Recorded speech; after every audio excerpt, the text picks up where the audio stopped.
நீங்கள் வெறும் விசுவாசிகள் மாத்திரமல்ல, கிறிஸ்துவை உங்களுக்குள்ளே சுமக்கிறவர்கள், கிறிஸ்துவோடு இணைந்து வாழுகிறவர்கள்.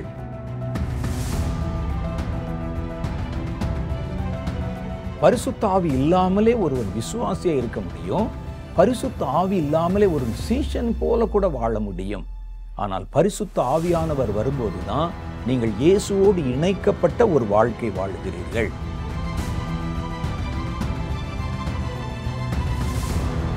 பரிசுத்த ஆவியை நீங்க பெற்றுக்கொண்ட உடனே நீங்கள் புது சிருஷ்டியாக மாறிவிடுகிறீர்கள். இயேசுக்கும் உங்களுக்கு இடையில ஒரு நிரந்தர பிணைப்பு உண்டாக்கப்பட்டு விடுகிறது. அந்த நிரந்தர பிணைப்பு உண்டான உடனே ஒரு புது வாழ்க்கை உங்களுக்குள்ளே கிடைக்கிறது.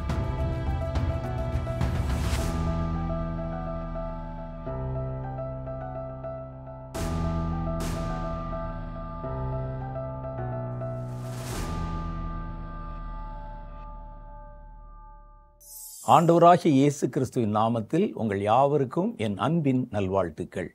இன்றைய தினமும் நம்முடைய நிகழ்ச்சியிலே நம்முடைய தியானத்திற்காக ஒரு சின்ன வேத வசனத்தை எடுத்து நான் அதை உங்களுக்கு விளக்கிச் சொல்லலாம் என்று ஆசைப்படுகிறேன். நம்ம எடுத்துக்கொள்ள வேண்டிய வேத வசனம் யோவானுடைய புஸ்தகம் 3வது அதிகாரம் 5, 6 ஆகிய வசனங்கள். இது ரொம்ப மிக முக்கியமான ஒரு வேத வசன பகுதி. அதை நம்ம தெளிவாக வாசித்து சில விஷயங்களை நாம் தெளிவாக உணர்ந்து கொள்ளும்படிக்கு அழைக்கப்பட்டிருக்கிறோம். யோவான் என்பவர் இயேசு கிறிஸ்துவோடு கூட மிக நெருக்கமாக இருந்த ஒரு சீஷர். இயேசுக்கு ஒரு 12 சீஷர்கள் இருந்தாங்க. அதுல மிக முக்கியமானவர் யோவான். இந்த யோவான் இள வயதுடையவர், மற்ற எல்லா சீஷர்களை விட சின்ன வயசு. அதனால இயேசு அவரை ரொம்ப பிரியமாக, செல்லமாக என்றே சொல்லலாம், அவரை வைத்து கொண்டார். அவர் இயேசுவோடு கூட இருந்தபோது அவர் பேசின, செய்த எல்லாவற்றையும் கண்ணுக்கு நேராய் பார்த்த ஒரு தேவ மனிதர். அவர் எழுதின புஸ்தகத்திலிருந்து தான் ஒரு வசனத்தை நான் உங்களுக்கு வாசித்து சொல்லுகிறேன். யோவானுடைய புஸ்தகம் 3வது அதிகாரம் 5, 6 ஆகிய வசனங்கள். அந்த வசனத்துல நீங்க எடுத்து பார்த்தீங்கன்னா அதுக்கு முன்னால இருக்கிற பகுதி நிக்கோதேமு என்ற ஒரு மனிதன். அந்த மனிதன் இஸ்ரவேல் தேசத்துல, யூதா தேசத்துல மிக பிரபலமான ஒரு வேத பண்டிதன். அவர் இயேசுவை பார்க்க வருகிறார். அவர் இயேசுவிடத்தில் வந்து பேசிக்கொண்டிருக்கும் போது இயேசு சொல்லுகிறார், நீ ஜலத்தினாலும் ஆவியினாலும் மறுபடியும் பிறக்காவிட்டால் பரலோக ராஜ்யத்திலே பிரவேசிக்க மாட்டாய் என்று. அவர் சொல்றார், பரலோக ராஜ்யத்துக்குள்ள நான் போகணும், மரணத்துக்கு பிறகு இருக்கிற வாழ்க்கைய கடவுளோடு கூட நான் கழிக்கும்படிக்கு நித்திய ஜீவனை, அந்த மோட்சத்தை நான் அடையணும். அதுக்கு நான் என்ன செய்யணும்னு கேட்டபோது இயேசு அவனுக்கு சொன்ன ஒரு ஆலோசனை தான் இது. அதுல இயேசு என்ன சொல்றாருன்னா, நீ ஜலத்தினாலும் ஆவியினாலும் மறுபடியும் பிறக்க வேண்டும். அந்த வசனத்தை தான் நான் உங்களுக்கு வாசிக்க போறேன். அதுல பாருங்க, யோவான் சுவிசேஷம் 3வது அதிகாரம் 5, 6 ஆகிய வசனங்கள். இயேசு அவனுக்கு பிரதியுத்தரமாக, ஒருவன் ஜலத்தினாலும் ஆவியினாலும் பிறவாவிட்டால் தேவனுடைய ராஜ்யத்தில் பிரவேசிக்க மாட்டான் என்று மெய்யாகவே மெய்யாகவே உங்களுக்கு சொல்லுகிறேன். மாம்சத்தினால் பிறப்பது மாம்சமாயிருக்கும், ஆவியினால் பிறப்பது ஆவியாயிருக்கும். அப்ப கர்த்தர் என்ன சொல்ல வருகிறார்? அப்ப இவருக்கு இந்த நிக்கோதேமுக்கு இந்த விஷயம் புரியல. அவர் கேட்கிறாரு, மறுபடியும் பிறக்கிறதுனா என்ன? ஆண்டவரே, எனக்கு வயசாயிருச்சே, நான் மறுபடியும் என் தாயினுடைய கர்ப்பத்துக்குள்ள போய் மறுபடியும் எப்படி பிறக்க முடியும்னு கேட்கிறார். அப்ப ஆண்டவர் சொல்லுகிறார், மாம்சத்தின்படி பிறக்கிற பிறப்பில்ல, இது ஆவியிலே பிறக்கிற ஒரு பிறப்பு. அதாவது தேவனுடைய ஆவியை நீங்கள் உங்கள் சரீரத்தில் தாங்கிக் கொள்ளுகிற ஒரு அனுபவம், பரிசுத்த ஆவியை பெற்றுக்கொள்ளுகிற ஒரு அனுபவம். இதை பற்றி ஆண்டவர் சொல்றார். பரிசுத்த ஆவியை நீங்க பெற்றுக்கொண்ட உடனே நீங்கள் புது சிருஷ்டியாக மாறிவிடுகிறீர்கள். இயேசுவுக்கும் உங்களுக்கு இடையில ஒரு நிரந்தர பிணைப்பு உண்டாக்கப்பட்டு விடுகிறது. அதைத்தான் சொல்றாரு. அந்த நிரந்தர பிணைப்பு உண்டான உடனே ஒரு புது வாழ்க்கை உங்களுக்குள்ளே கிடைக்கிறது. அதுவரைக்கும் நீங்க வாழ்ந்த பழைய வாழ்க்கை என்பது நீங்க மாத்திர வாழ்ந்த ஒரு தனிப்பட்ட வாழ்க்கை. உங்கள் மனசும் உங்களுடைய இருதயமும் என்ன சொன்னதோ அதை கேட்டு நீங்கள் நடந்த ஒரு வாழ்க்கை. இப்போ இயேசு நம்முடைய இருதயத்திற்குள்ளே அவருடைய ஆவியின் வடிவமாக வந்து தங்கின உடனே இனி உங்கள் மனசும் உங்களுடைய விருப்பமும் சொன்னது அல்ல, இறைவன் சொல்லுகிற, ஆவியானவர் சொல்லுகிற புதிய வாழ்க்கைக்குள்ளே நீங்கள் நடத்தப்படுகிறீர்கள். அப்போ பார்த்தீங்கன்னா பழைய பிறப்பு மாம்சத்திலே பிறந்த ஒரு பிறப்பு. அப்போ மாம்சம் நம்மை வழிநடத்தினது. இரண்டாவது பிறப்பு ஆவியிலே பிறக்கிற பிறப்பு. ஆவியில பிறந்த உடனே அல்லது கர்த்தருடைய ஆவியை, கிறிஸ்துவின் ஆவியை நம்முடைய சரீரத்தில் ஏற்றுக்கொண்ட உடனே நம்முடைய வாழ்க்கை புதுசா மாற ஆரம்பிச்சிருது. அதுதான் ஆவிக்குரிய வாழ்க்கை. அதைத்தான் ஆண்டவர் சொல்லுகிறார், ஒருவன் ஜலத்தினாலும் ஆவியினாலும் பிறவாவிட்டால். ஆவியானவர் என்றால் கர்த்தர் எப்படி இருக்கிறார்னா, பிதா, குமாரன், பரிசுத்த ஆவி என்று 3 ஆழ்த்துவம் உடையவராக மூவரும் ஒன்றாக இருக்கிறாங்க. அது எப்படிங்க 3 பேரு ஒன்னா இருக்க முடியும்னு கேட்டா, நீங்க கூட அப்படித்தான் இருக்கிறீங்க. உங்களுக்கு தெரியுமா? உங்கள் ஆவி, ஆத்துமா, சரீரம் என்ற 3ம் சேர்ந்ததுதான் ஒரு மனிதன். 3 பெர்சனாலிட்டி உங்களுக்குள்ள இருக்கிறது. ஆவி என்றால் உங்களுக்கு தெரியும், அதுதான் உண்மையான மனிதன். இப்போ உங்ககிட்ட நான் கேட்கிறேன், இது யாருடைய கை அப்படின்னு கேட்கிறேன். இது என் கைன்னு சொல்றீங்க. அப்ப இந்த கை நீங்கள் அல்ல, வேற யாரோ உள்ள இருக்கிறீங்க. இந்த கை யாருடையது, இந்த உடல் யாருடையதுன்னு கேளுங்க, ஏன் உடல்னு சொல்லுவீங்க. அப்ப என் உடல் என்று சொல்லும் போதே உடலை யாரோ ஒரு சொந்தம் கொண்டாடுகிறார் உள்ள. அவன்தான் உங்களுடைய ஸ்பிரிட்டு. மரணத்துக்கு பிறகு இந்த சரீரத்தை நீத்து அந்த ஆவிதான் வெளியே புறப்பட்டு போகிறது. அப்போ அந்த ஆவிதான் ஒரு மனிதனை இயக்கி கொண்டிருக்கிறது. அப்போ ஆவி என்பது ஒரு ஆழ்த்துவம் உடையது, ஒரு பெர்சனாலிட்டி இருக்குது. அது மனுஷன் மாதிரியே உள்ளே இருக்கிறது. அதே மாதிரி சரீரம் நமக்கு தெரியும், கண், காது, மூக்கு என்று 5 புலன்கள் கொண்ட ஒரு உருவம். 3வது ஆத்துமா.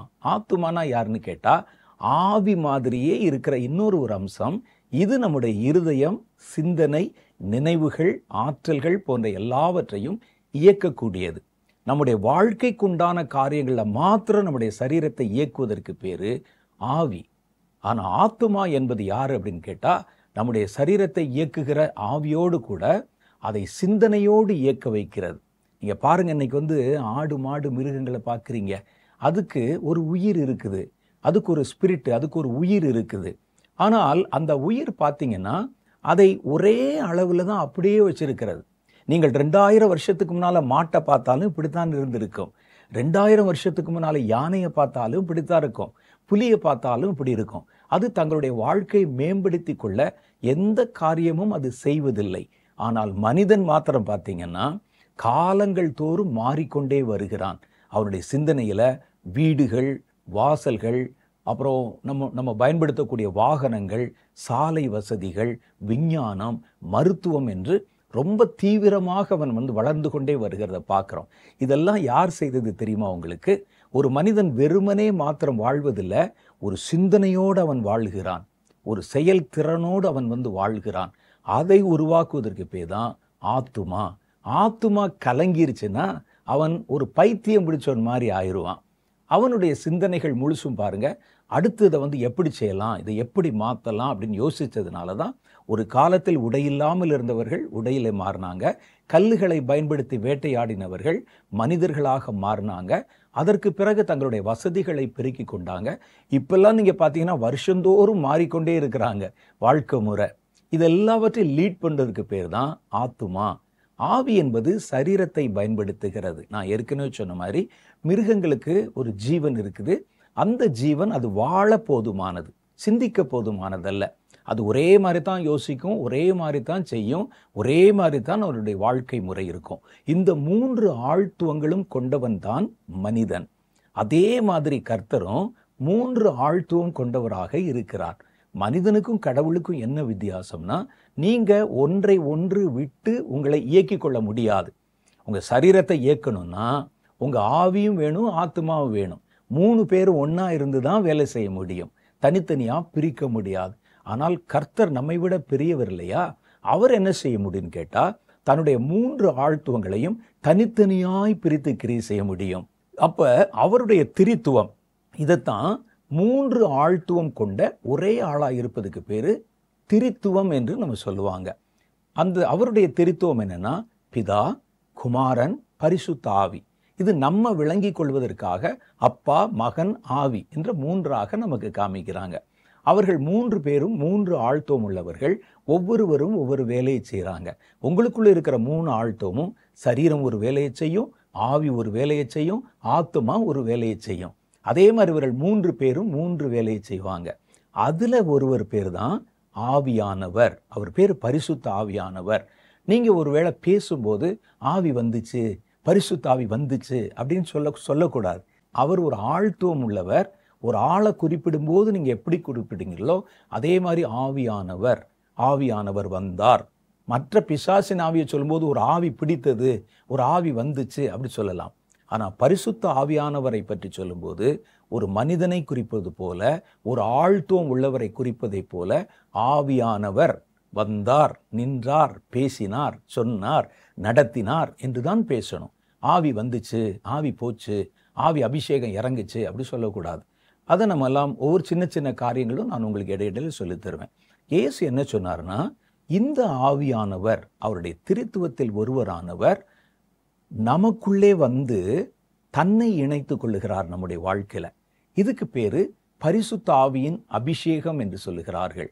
ஒருவன் கர்த்தரை ஏற்றுக்கொண்டு தன்னுடைய பாவத்தெல்லாம் அறிக்கை செய்து பாவ மன்னிப்பு பெற்று பாவத்திலிருந்து கழுவப்பட்டு தண்டனைகள் விலக்கப்படுவதற்கு பேர் ரட்சிப்பு. அந்த ரட்சிப்பை அடைந்து கொண்ட உடனே அவன் மறுபடியும் அந்த பாவ வாழ்க்கைக்குள்ளே தான் போய்விடக்கூடாது, ஒரு புதிய வாழ்க்கையில என்னை நடக்கணும் என்பதனால கர்த்தர் தம்முடைய ஆவியை மனிதனுக்குள்ளே கொடுக்கிறார். மனிதனுக்குள்ளே கொடுக்கும்போது அந்த மனிதன் ஒரு புது சிருஷ்டியாக மாறிவிடுகிறான். இனி அவனை இயக்குவது பரிசுத்த ஆவியானவர் இயக்குகிறார். அப்ப இந்த ஆவியானவர் நமக்குள்ளே வந்து நிரந்தரமாய் தங்கி விடுகிறார். முதல் முறை அந்த ஆவியின் அபிஷேகத்தை நீங்கள் பெற்றதிலிருந்து நீங்கள் நம்முடைய மரணம் வரைக்கும் அல்லது இயேசுனுடைய வருகை வரைக்கும் அந்த ஆவியானவர் நம்மோடு கூட வாசம் செய்கிறார். அவர் அதை பற்றி என்ன சொல்றாருன்னா, இதோ உலகத்தின் முடிவு பரியந்தம் சதா சர்வ நாட்களிலும் நான் உங்களோடு இருக்கிறேன். அப்ப எப்பவுமே அவர் நம்ம கூட இருக்கிறவர் தான் ஆவியானவர். இது கிறிஸ்தவ வாழ்க்கையில மிக முக்கியமான ஒரு அனுபவம். பரிசுத்த ஆவியானவர் வானத்தையும் பூமியும் படைத்தவர், கர்த்தருடைய ஆழ்த்துவத்தில் ஒருவரானவர் நமக்குள்ளே வந்து வாசம் பண்ணுவது எப்படி இருக்கும் பாருங்க. நம்ம கூடவே இருப்பது. இயேசு நம்மை வந்து பார்த்துட்டு போயிடலாம், பிதாவானவரை நோக்கி நீங்கள் ஆராதித்து விடலாம். ஆனால் ஆவியானவர் ஒரு தடவை உங்களுக்குள்ள வந்துட்டார்னா உங்களுக்குள்ளேயே தங்கிடுறார், உங்க சரீரத்துக்குள்ளேயே தங்கி விடுகிறார். ஆவியானவர் நமக்குள்ள தங்கிட்டா கடவுளுடைய ஒரு ஆழ்த்துவம் அது நமக்குள்ளே தங்கிட்டா, இப்ப நீங்க சொல்லுங்க, கர்த்தர் நம்முடைய ஆவியானவர் தங்கிட்டா உங்களுக்கு விரோதமா ஒரு பில்லி சூனியம் வச்சா, ஒரு பொல்லாத ஆவியை அவனை போய் பிடின்னு சொன்னா பிடிக்க முடியுமா? கண்டிப்பா முடியாது. ஏனென்றால் கடவுளுடைய ஆவியானவர் நமக்குள்ளே இருக்கிறார். ஒரு ஆவி அனுப்புனாலும் அது உங்களை பார்த்தோன்னே கண்டுபிடிச்சிடும். ஐயோ, இந்த வீட்டுக்குள்ள வேற ஒருவர் இருக்கிறார், அவர் வல்லமை உள்ளவர் என்பது மற்றவனுக்கு மந்திரவாதிக்கு தெரியாது. ஆனா இந்த ஆவிக்கு தெரிஞ்சிடும். அது தெரிஞ்சிட்டு நீங்க வலுக்கட்டாயமா உங்களை அனுப்பினாலும் அது உள்ளே வரவே வராது. அப்ப நம்ம என்ன செய்கிறோம்? ஆவியினுடைய நிறைவிலே கர்த்தருடைய ஆவியோடு கூட இணைக்கப்பட்ட ஒரு புதிய வாழ்க்கை, அது நமக்கு ரொம்ப முக்கியம். அந்த வாழ்க்கை குறித்து வேதம் அப்படி சொல்லுகிறது. அதான் ஆண்டவர் சொன்னார், ஒருவன் ஜலத்தினாலும் ஒருவன் ஆவியினாலும் பிறவாவிட்டால் தேவனுடைய ராஜ்யத்தில் பிரவேசிக்க மாட்டான் என்று மெய்யாகவே உனக்கு சொல்லுகிறேன்.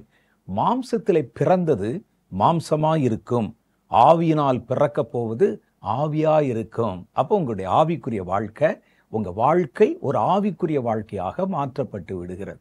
நான் ரட்சிக்கப்பட்ட போது எனக்கு நடந்ததைத்தான் உண்மையா நம்ம சொல்லணும்னா, இந்த செய்திகளை நான் உங்களுக்கு பேச ஆரம்பிக்கும் போது என்னுடைய துவக்க கால கிறிஸ்துவுக்குள்ளே வந்த வாழ்க்கை எனக்கு ஞாபகத்துக்கு வந்து படம் மாதிரி ஓடிக்கொண்டே இருக்கும்.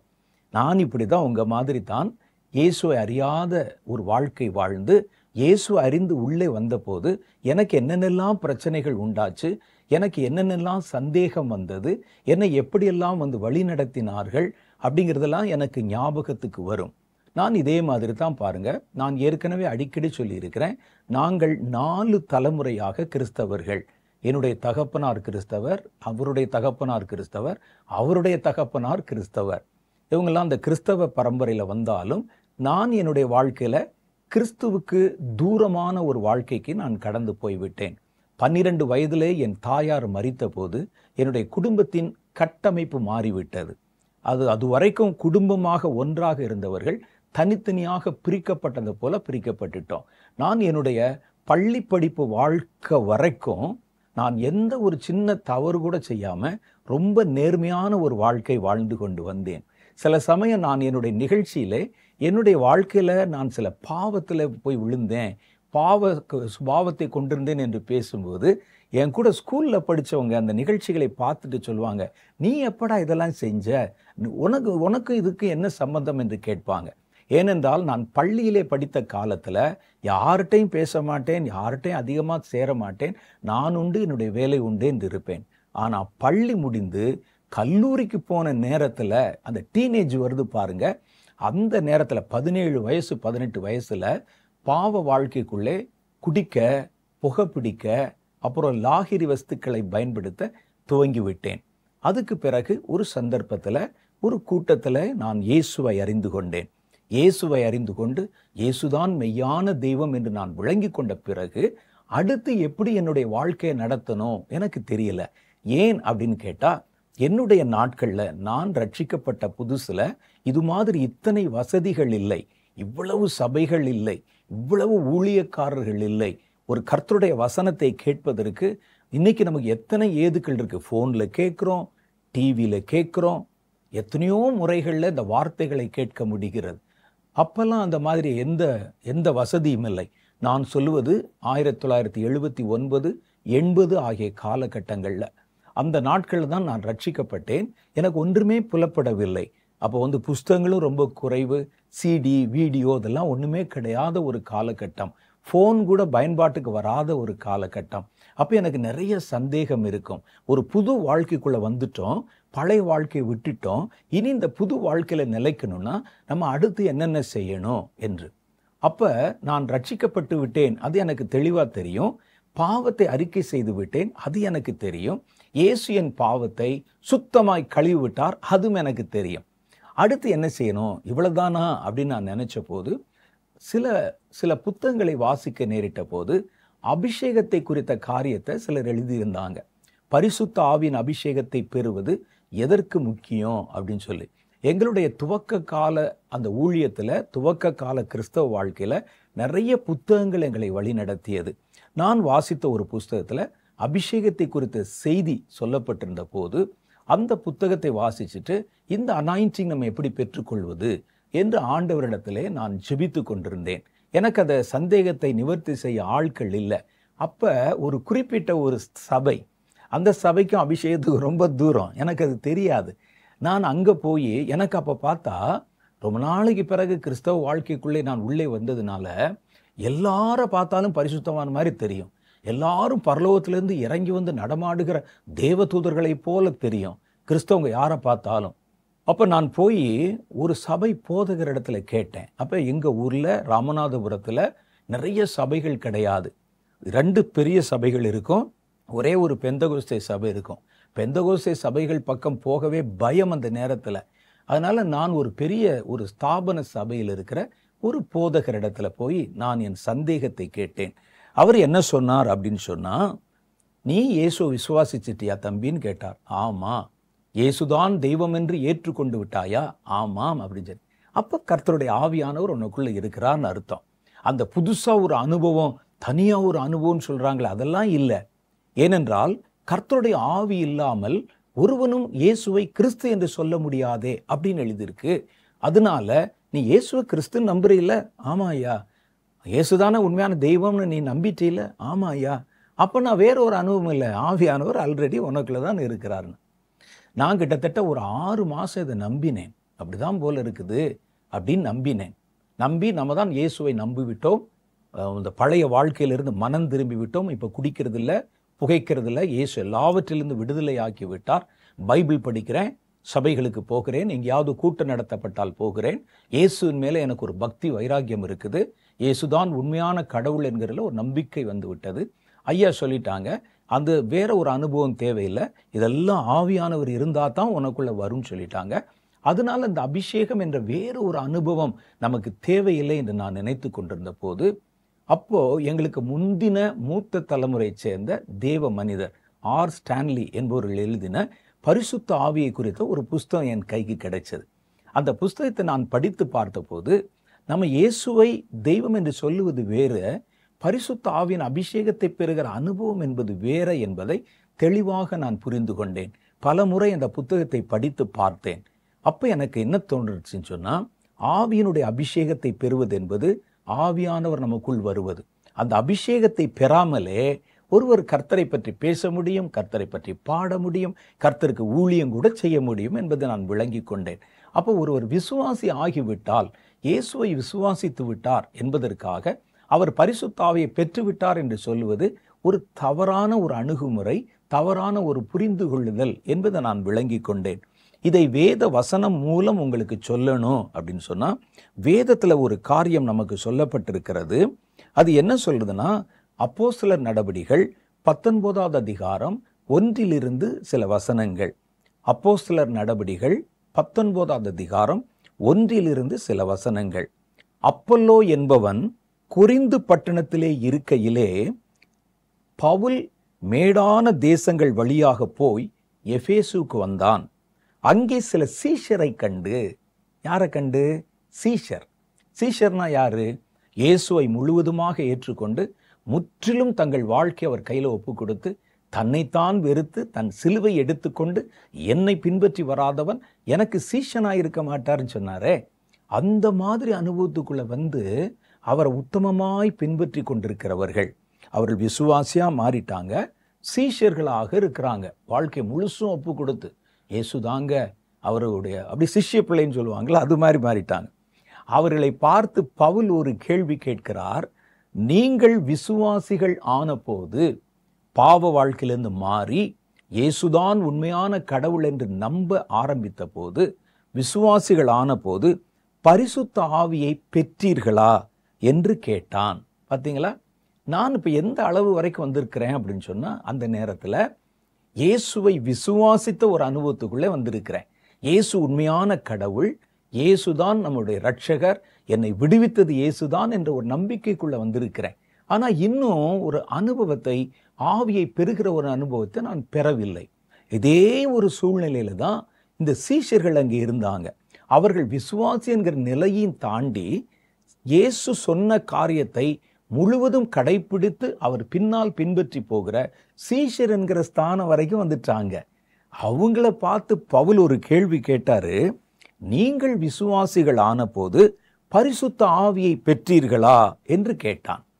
அதற்கு அவர்கள், பரிசுத்த ஆவி உண்டு என்பதை நாங்கள் கேள்விப்படவே இல்லை என்றார்கள். ரொம்ப சுத்தம். பரிசுத்த ஆவி இருக்குன்னே தெரியாது, ஆனால் விசுவாசி ஆகிவிட்டார்கள், சீஷராகவும் ஆகிவிட்டார்கள். பார்த்தீங்களா எப்படி ஒரு காரியம்னு. அப்பொழுது அவன், அப்படியானால் நீங்கள் எந்த ஞானஸ்நானம் பெற்றீர்கள் என்றான். அதற்கு அவர்கள், யோவான் கொடுத்த ஞானஸ்நானம் பெற்றோம் என்றார்கள். அப்பொழுது பவுல், யோவான் தனக்கு பின் வருகிறவராகிய கிறிஸ்து இயேசுவில் விசுவாசிகளாயிருக்க வேண்டும் என்று ஜனங்களுக்கு சொல்லி மனந்திரும்புதலுக்கு ஏற்ற ஞானஸ்நானம் கொடுத்தான். நீங்க விசுவாசிகள் என்பதை அடையாளப்படுத்துகிற ஞானஸ்நானத்தை கொடுத்தான். ஆனா இதுக்கு மேல இன்னொரு ஞானஸ்நானம் இருக்குது. அதுதான் ஆவியிலே உண்டாகிற ஞானஸ்நானம். நீங்கள் வெறும் விசுவாசிகள் மாத்திரமல்ல, இனி கிறிஸ்துவை உங்களுக்குள்ளே சுமக்கிறவர்கள், கிறிஸ்துவோடு இணைந்து வாழுகிறவர்கள். அப்ப இது ஒரு அனுபவம். பாருங்க, அவர் சொல்றாரு, மனந்திரும்புதலுக்கேற்ற ஞானஸ்நானத்தை கொடுத்தானே என்றான். அதை கேட்டபோது அவர்கள் கர்த்தராகிய இயேசு கிறிஸ்துவின் நாமத்தினாலே ஞானஸ்நானம் பெற்றார்கள்.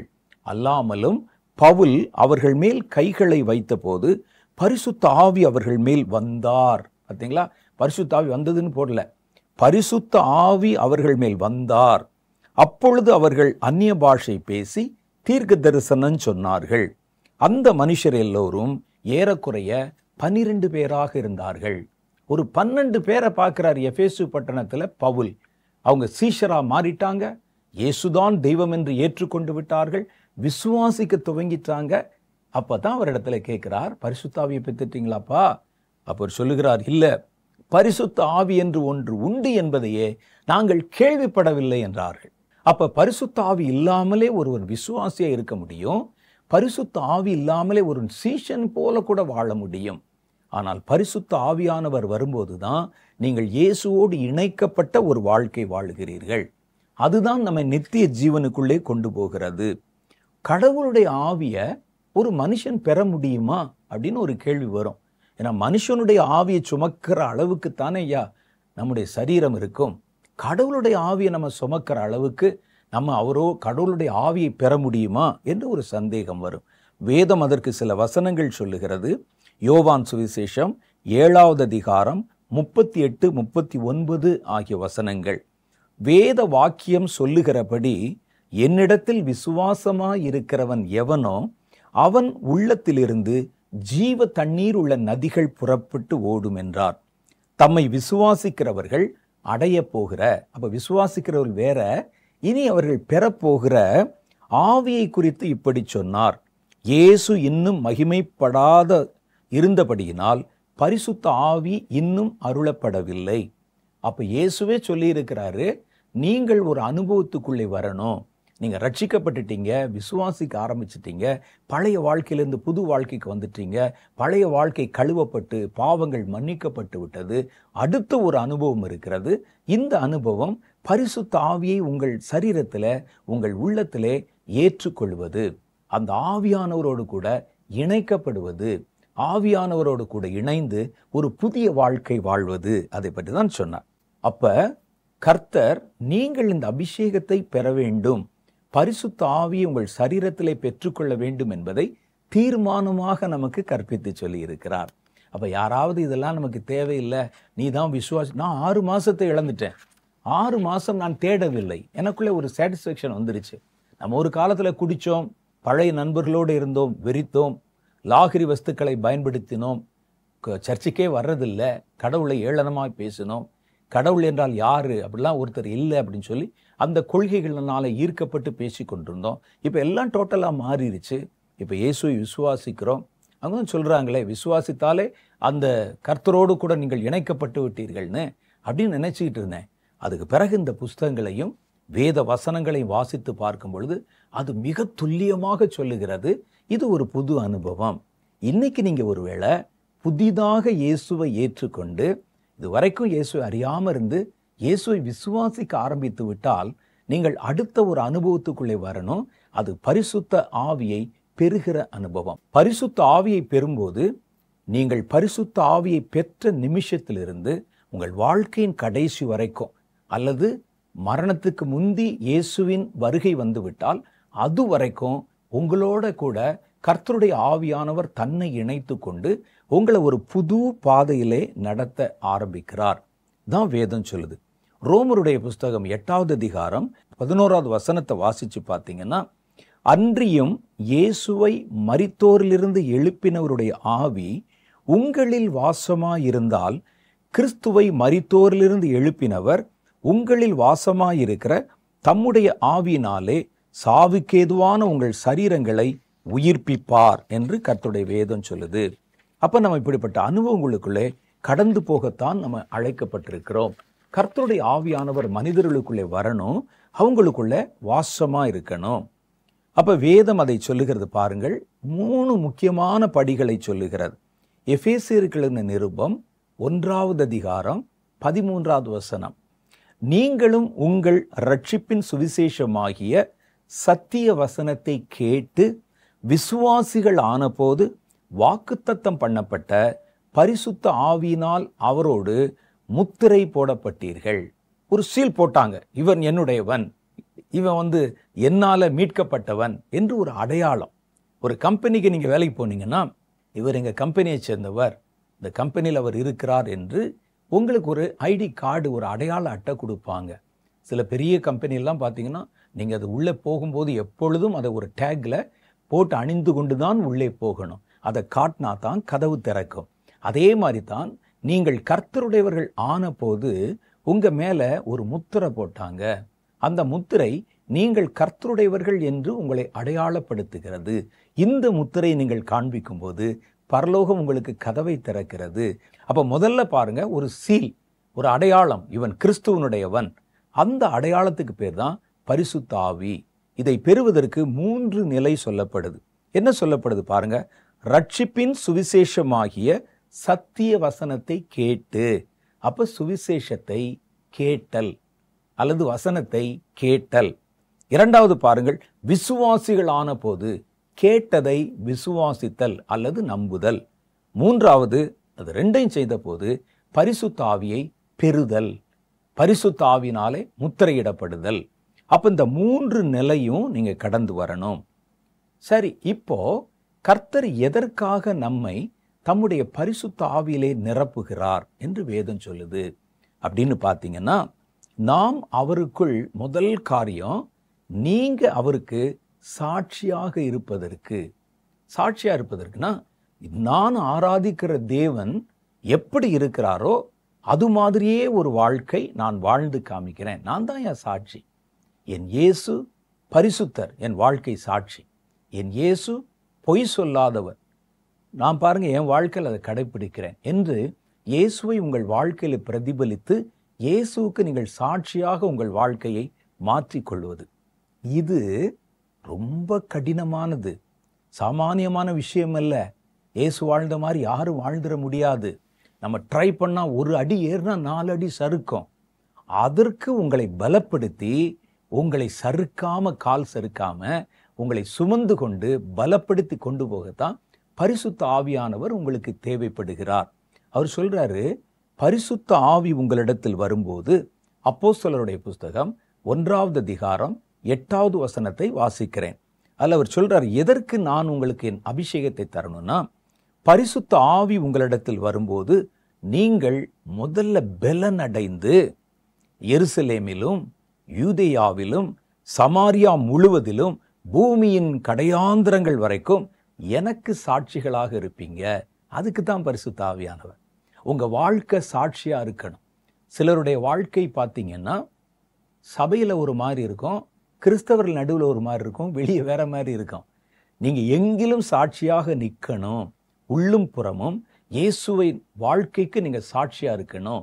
இயேசு சொன்ன வார்த்தைக்கு நீங்கள் சாட்சியா இருக்கணும்னா அது உங்களுடைய பலத்துல சாத்தியமில்லை. அதை செய்ய வைக்கத்தான் பரிசுத்த ஆவியானவர் உங்கள் மேல் வருகிறார். உங்களை பலப்படுத்துறதற்காக அவர் வருகிறார் என்று வேதம் சொல்லுகிறது. அப்போஸ்தலர் 1:8 மறுபடியும் வாசிக்கிறேன். பரிசுத்த ஆவி உங்களிடத்தில் வரும்போது நீங்கள் பலனடைகிறீர்கள். பலனடைந்து எருசலேமிலும் யூதேயாவிலும் சமாரியாவிலும் சாட்சிகளாக நிற்கிறீர்கள். யூதேயா என்பது ஒரு நாடு. அந்த நாட்டுக்குள்ள இருக்கிற இடத்துக்கு பேர் எருசலேம். எருசலேம் எந்த நாட்டில் இருக்குன்னு கேட்டா யூதேயா நாட்டில் இருக்கு.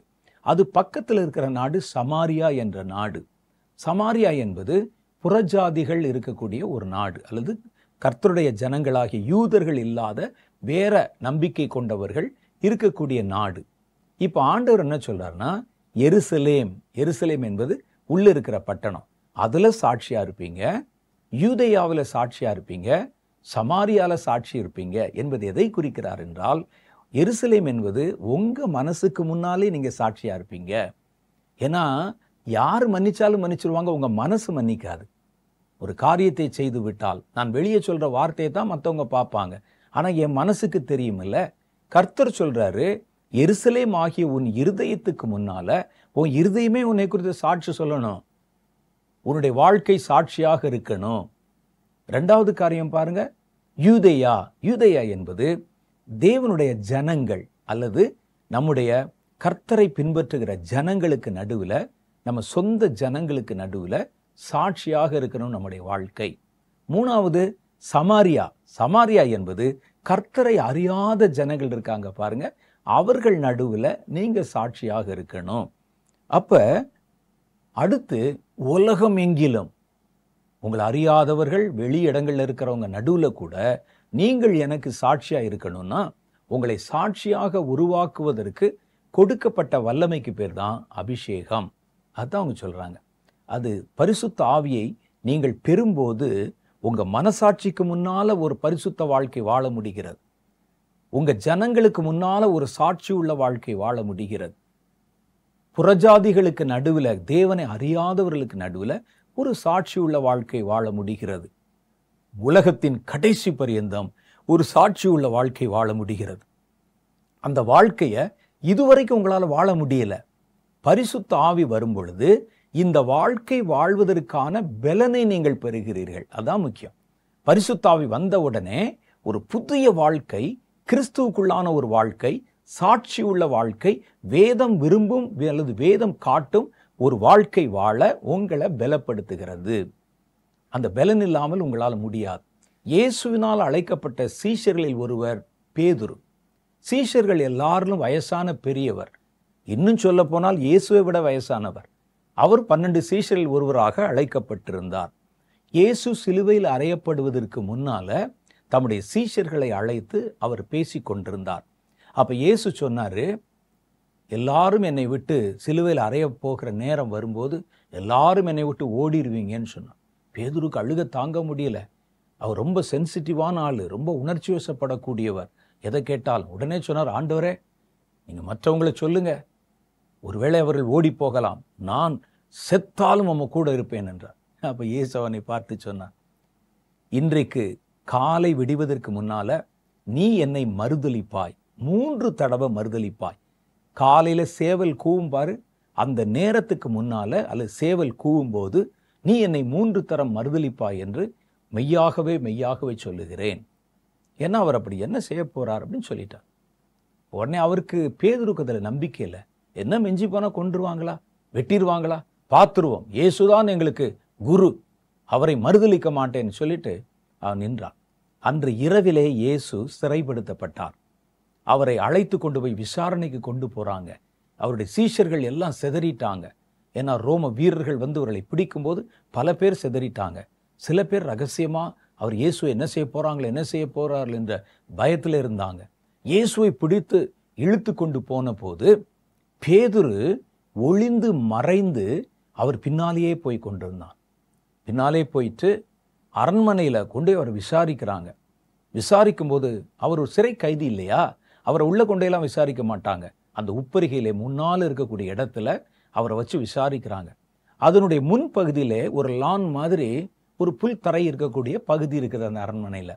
அந்த பக்கத்தில் விறகு போட்டு, அது குளிர்காலமாக இருந்ததுனால குளிர் காய்வதற்கு சிலர் அங்கே உட்கார்ந்து இருந்தாங்க. அங்கே வேலை செய்கிற, அரண்மனையில் வேலை செய்கிற சில பணிப்பெண்கள் விறகுகளை கொண்டு வந்து அதில் போட்டு போட்டு நெருப்பேற்றி கொண்டிருந்தாங்க. அந்த இடத்துல உட்கார்ந்து பார்த்தா இந்த விசாரணை நடக்கிற இடம் தெளிவாக தெரியுது. இயேசுவை கைகளை கட்டி சங்கிலியை போட்டு அவர் இழுத்து கொண்டு போறாங்க. பேதுரு பயத்தோட உட்கார்ந்து அதை பார்த்து கொண்டிருக்கிறார். அப்ப விறகு சுள்ளியில் வந்து அதுக்குள்ள போடுறாங்க. அந்த நெருப்பு வெளிச்சத்தில் அவர் முகத்தில் அந்த வெளிச்சம் படும்போது அந்த பெண் இவரை பார்த்து விட்டாள். கேட்கிறார், நீ இயேசுவோடு கூட இருந்தவன் அல்லவா என்று. உடனே அவருக்கு பயம். இயேசுவை எப்படி இழுத்துட்டு போறாங்க, இயேசுவை எப்படி துன்புறுத்துறாங்க பார்த்து, ஆமான்னு சொல்லிட்டா என்னையும் பிடிச்சிருவாங்கன்னு சொல்லி, ஐயோ இயேசுவா, நான் அவரை அறியேன் என்று சொல்லி சபிக்கவும் சத்தியம் பண்ணவும் துவங்கினான். அவள் ஒருவேளை இவர் இவ்வளவு பேசுறாரே அப்படின்னு சொல்லி இருக்காது போல இருக்குது. ஏன்னா யூதர்கள் கிட்டத்தட்ட பார்த்தா ஒரே மாதிரி இருப்பாங்க, இந்த தாடி மீசையெல்லாம் வச்சிருக்கிறதுனால. மறுபடியும் போயிட்டா. போன பொழுது அவளுக்கு மறுபடியும் சந்தேகம். மறுபடியும் திரும்ப வந்து, இல்லை இல்லை, எனக்கு நன்றாக நினைவு இருக்கிறது, நீ அவரோடு இருந்த சீஷர்களில் ஒருவன் தான் என்றாள். அப்பொழுது பேதுரு, ஐயோ நான் அவர் அறிய மாட்டேன் என்று சொல்லி மறுபடியும் சொன்னான்.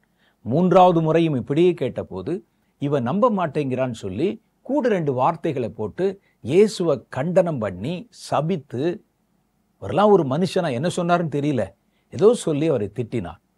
அப்படி சொன்ன நேரத்தில் சேவல் 3 தடவை கூவியது. பேதுருக்கு ஞாபகம் வந்துருச்சு. நேற்று ராத்திரி அல்லது நேற்று இயேசு சிறைப்படுவதற்கு முன்னால அவ்வளோ வீராப்பு பேசினேன், வைராக்கியம் பேசினேன், ஒரு வேலைக்கார பெண்ணுக்கு முன்னால நிற்க முடியலையே, ஆமா நானும் இயேசுவின் சீஷன் தான் என்று சாட்சி சொல்ல முடியலையே என்று சொல்லி அவர் கலங்கி போய் கொண்டிருந்த நேரம், அந்த இடத்துல இருந்து எழுந்து போய் அப்புறமாய் போய் மனம் கசந்து அழுதான். சேவல் கூனோடனே தான் ஞாபகம் வந்தது. மனம் கசந்து அவர் அழுதார் என்று வேதம் சொல்லுகிறது. இதே பேதுரு இந்த மனிதர்கள் அங்கே பார்த்துட்டா நம்ம மேல குற்றம் சுமத்தி நம்மை சிறைப்படுத்தி விடுவார்கள் என்று வாயே திறக்காம மௌனமாய் இருந்த பேதுரு, இயேசு அதற்கு பிறகு சிலுவையில் அறையப்பட்டு அவர் உயிர்த்தெழுந்த பிறகு கூட சீஷர்கள் தைரியமாய் வெளியே நடமாடவில்லை. ஏன்னா ரோமர்களுடைய பழக்கம் என்னன்னு கேட்டிங்கன்னா, ஒருவரை சிலுவையிலே தண்டித்து சிலுவையில் அறையும் போது வீரர்கள் இவருக்காக யார் யார் வர்றாங்கன்னு பார்ப்பாங்க. யார் யார் வருகிறார்கள் என்று பார்த்து அவங்களையெல்லாம் தனித்தனியாக போய் விசாரிக்க ஆரம்பிச்சிருவான். இதுக்கு பயந்தே சிலுவை தண்டனை பெறுகிறவர்கள் சிலுவை தண்டனை நிறைவேற்றப்படும் போது அவரை சுற்றி இருக்கிற சொந்தக்காரர்கள், நண்பர்கள் கூடுமான வரைக்கும் அந்த இடத்துக்கு வரமாட்டாங்க. அதுலேயும் ஆண்கள் சுத்தமாக வரமாட்டாங்க, பெண்களை அவர்கள் தொந்தரவு பண்ண மாட்டாங்க என்பதனால அந்த சிறைப்படுத்தப்பட்ட சிலுவை தண்டனை அனுபவிக்கிறவரை சுற்றி அவருக்கு தெரிந்த பெண்கள் வருவாங்க. இயேசு சிலுவையில் அறையப்பட்ட போது கூட பெண்கள் தான் அவரை சுற்றி நிறைய நின்று கொண்டிருந்தார்கள். யோவான் மாத்திரம் அங்கே வந்து நின்று கொண்டிருந்தார் அப்படின்னு வேதம் சொல்லுது. இப்போ இவர்களெல்லாம் இயேசு சிலுவையில் அறையும் போது கூட வரலை, அதுக்கு பிறகு நம்மளை விசாரணை வளையத்துக்குள் கொண்டு வந்து விடுவார்கள் என்று தலைமரபு வாழ்க்கை தான் வாழ்ந்து கொண்டிருந்தாங்க. வெளி யாருக்கும் தெரிஞ்சிருமோ என்று. உயிர்த்தெழுந்த இயேசு வீட்டுக்கு வரும்போது கூட இவங்க ஒரு அறைக்குள்ளே உட்கார்ந்து கதவை பூட்டிட்டு ரொம்ப அமைதியாக பயத்தோடு உட்கார்ந்துருந்தாங்க. அதுதான் அவர்களுடைய நிலைமை. அப்போ அந்த நேரத்தில் 40 நாள் முடிந்து இயேசு சிலுவையில் அறையப்பட்ட 50வது நாள், பெந்தகொஸ்தே என்ற நாள், அந்த நாள் வந்தபோது இயேசுனுடைய வார்த்தைக்கு இணங்க அவர்கள் எருசலேமில் இருக்கிற ஒரு மேல் அறை வீட்டில் போய் அங்கே அமர்ந்து ஜெபம் பண்ணி காத்திருந்தாங்க. 10 நாள் ஜெபம் பண்ணாங்க. 10வது நாள் பரிசுத்த ஆவியின் வல்லமை அவர்கள் மேல் இறங்கி வந்தது. அப்போஸ்தலர் 2வது அதிகாரத்தில் தெளிவாக சொல்லப்பட்டிருக்கு. உடனே அந்த சத்தத்தை கேட்டு திரளான ஜனங்கள், இவங்க மேலறை வீட்டில் தெரியாமல் ஜெபம் பண்ணிட்டு இருக்கிறாங்க. ஆனால் கீழே நிறைய திரளான கூட்டம் மனிதர்கள். அது ஒரு பண்டிகை காலம்னால எருசலேமிலே பண்டிகை கொண்டாட வந்தவங்க முண்டி அடித்துக்கொண்டு, என்னடா ஒரு வித்தியாசமான சத்தம் கேட்குதே அப்படின்னு அவர்கள் அங்கே மேலே போய் பார்த்தாங்க. நடந்தது என்ன? இவர்கள் ஜெபித்து கொண்டிருந்த போது வானம் திறக்கப்பட்டு அவர்களுடைய கண்கள் காண பரிசுத்த ஆவியானவர் அக்னிமயமான நாவுகள் மாதிரி, தீ அப்படி வந்து அப்படி ஃப்ளேம்ஸ் எரியும் பாருங்க, நாக்கு நாக்கா, அது மாதிரி எல்லாருடைய கண்களுக்கும் காணப்பட்டு அங்கே 120 பேர் இருந்தாங்க. அது அவர்கள் மேல் இறங்கி வந்தது. இறங்கி வந்த உடனே ஒரு சத்தம், ஒரு புது பாஷையில், வெவ்வேறு பாஷைகளில், தங்களுக்கு தெரியாத பாஷையிலெல்லாம் பேச ஆரம்பித்தாங்க. இந்த சத்தத்தை கேட்டு ஜனங்கள் மேலே ஏறிவிட்டார்கள். யாரும் பார்த்துருவாங்களோன்னு பயந்துட்டு இருந்தாங்க. ஆனால் இவர்கள் எல்லாம் ஏறி வந்து ஏறத்தாழ 5000 பேர் இருக்கும் அல்லது 3000 பேருக்கு மேலே அந்த வீட்டு மேலே ஏறி வந்துட்டாங்க. அது ஒரு பெரிய வீடு. நான் பார்த்துருக்கிறேன், 2-3 முறை அந்த வீட்டில் போய் நான் பார்த்துருக்கிறேன். அந்த அறைக்கு நான் போயிருக்கிறேன். பெரிய இடம் அது. ஒரு கல்லினால் கட்டப்பட்ட ஒரு வீடு. அந்த மேலறை வீட்டில் எல்லாரும் ஜனங்கள் வந்தபோது என்ன நடக்குது அப்படின்னு அவங்களுக்கு புரியாமல் கேட்டபோது, யாருக்கு முன்னால் நிற்க முடியாத பயந்த பேதுரு எழுந்து நின்று எல்லாருக்கும் முன்னால், என்னை பார்த்துருவானோன்னு 50 நாள் ஒளிந்த வாழ்க்கை வாழ்ந்தவர், சிலுவையில் அறையப்படும் போது தன்னை ஒழித்து கொண்டவர், ஒரு வேலைக்கார பெண்மணிக்கு முன்னால் இயேசுவை மறுதலித்தவர், ஒப்புக்கொள்ள முடியாதவர், 3000 பேருக்கு நடுவில் எழுந்து நின்று இயேசுவே தெய்வம் என்று பிரசங்கம் பண்ணினார். அன்றைய தினத்தில் அந்த வார்த்தையை கேட்டு ரட்சிக்கப்பட்டவர்கள் 3000 பேர். அப்போ எவ்வளோ பெரிய கூட்டம் இருக்கு பாருங்க. அவ்வளவு பேருக்கு நடுவில் இயேசுதான் மெய்யான தெய்வம், நாங்கள் அதற்கு சாட்சி என்று சொன்னான். இப்போ இது ரெண்டுக்கு நடுவில் என்ன நடந்தது தெரியுமா? பேதுரு முதல்ல விசுவாசி, இயேசுவினால் அழைக்கப்பட்டவர், இயேசுவோடு ஊழியம் செய்தவர், 3 வருஷம் இயேசுவோட வாழ்ந்தவர், அவருடைய சீஷர், விசுவாசி சீஷர். ஆனாலும் அவர் இயேசுக்கு சாட்சியா நிற்க முடியல. பரிசுத்த ஆவி அவர் மேலே இறங்கின போது, பரிசுத்த ஆவியானவர் அக்கினிமயமான நாவுகளாக இறங்கின உடனே முதல் வார்த்தை பாருங்க, நீங்கள் பலனடைந்து, பலன் உண்டாயிருச்சு. யார் என்ன செய்வான்னு பார்ப்போம். அத்தனை பேருக்கு நடுவிலும் எழுந்து நின்று அவர் சாட்சியிட்டார், இயேசுதான் தெய்வம், நீங்க யாரை குற்றவாளின்னு சொன்னீங்களோ அவர்தான் தெய்வம், நாங்கள் சாட்சிகள் என்று அவர் நடுவிலே அறிக்கை செய்ய ஆரம்பித்தான். அதான் பரிசுத்த ஆவியினுடைய மகிமை. பரிசுத்த ஆவியானவருக்கு நீங்கள் சாட்சியாக இருக்கணும், ஒரு கிறிஸ்துவுக்கு நீங்கள் சாட்சியுள்ள வாழ்க்கை வாழணும் அப்படின்னு சொன்னா பரிசுத்த ஆவியின் அபிஷேகம் நமக்கு அத்தியாவசியமான ஒன்று. பேதுருவினுடைய வாழ்க்கையில் அதுதான் நடந்தது. அப்ப நீங்கள் எருசலேமிலும் உங்கள் இருதயத்துக்கு முன்னாலேயும், யூதேயாவிலும் தேவ ஜனங்களுக்கு முன்பாகவும், சமாரியாவிலும் புறஜாதிகளுக்கு முன்பாகவும், உலகம் எங்கிலும் நீங்கள் கிறிஸ்துவுக்கு சாட்சியாக நிற்பீங்க. அதை செய்ய வைப்பது பரிசுத்த ஆவியானவர். அதைத்தான் கர்த்தருடைய வேதம் சொல்லுகிறது. அதை உண்டாக்கணும் சொன்னா சாட்சியாய் தேவனுடைய வார்த்தைக்கு, வசனத்துக்கு, கிறிஸ்துவின் நாமத்துக்கு நீங்க சாட்சியா இருக்கணும்.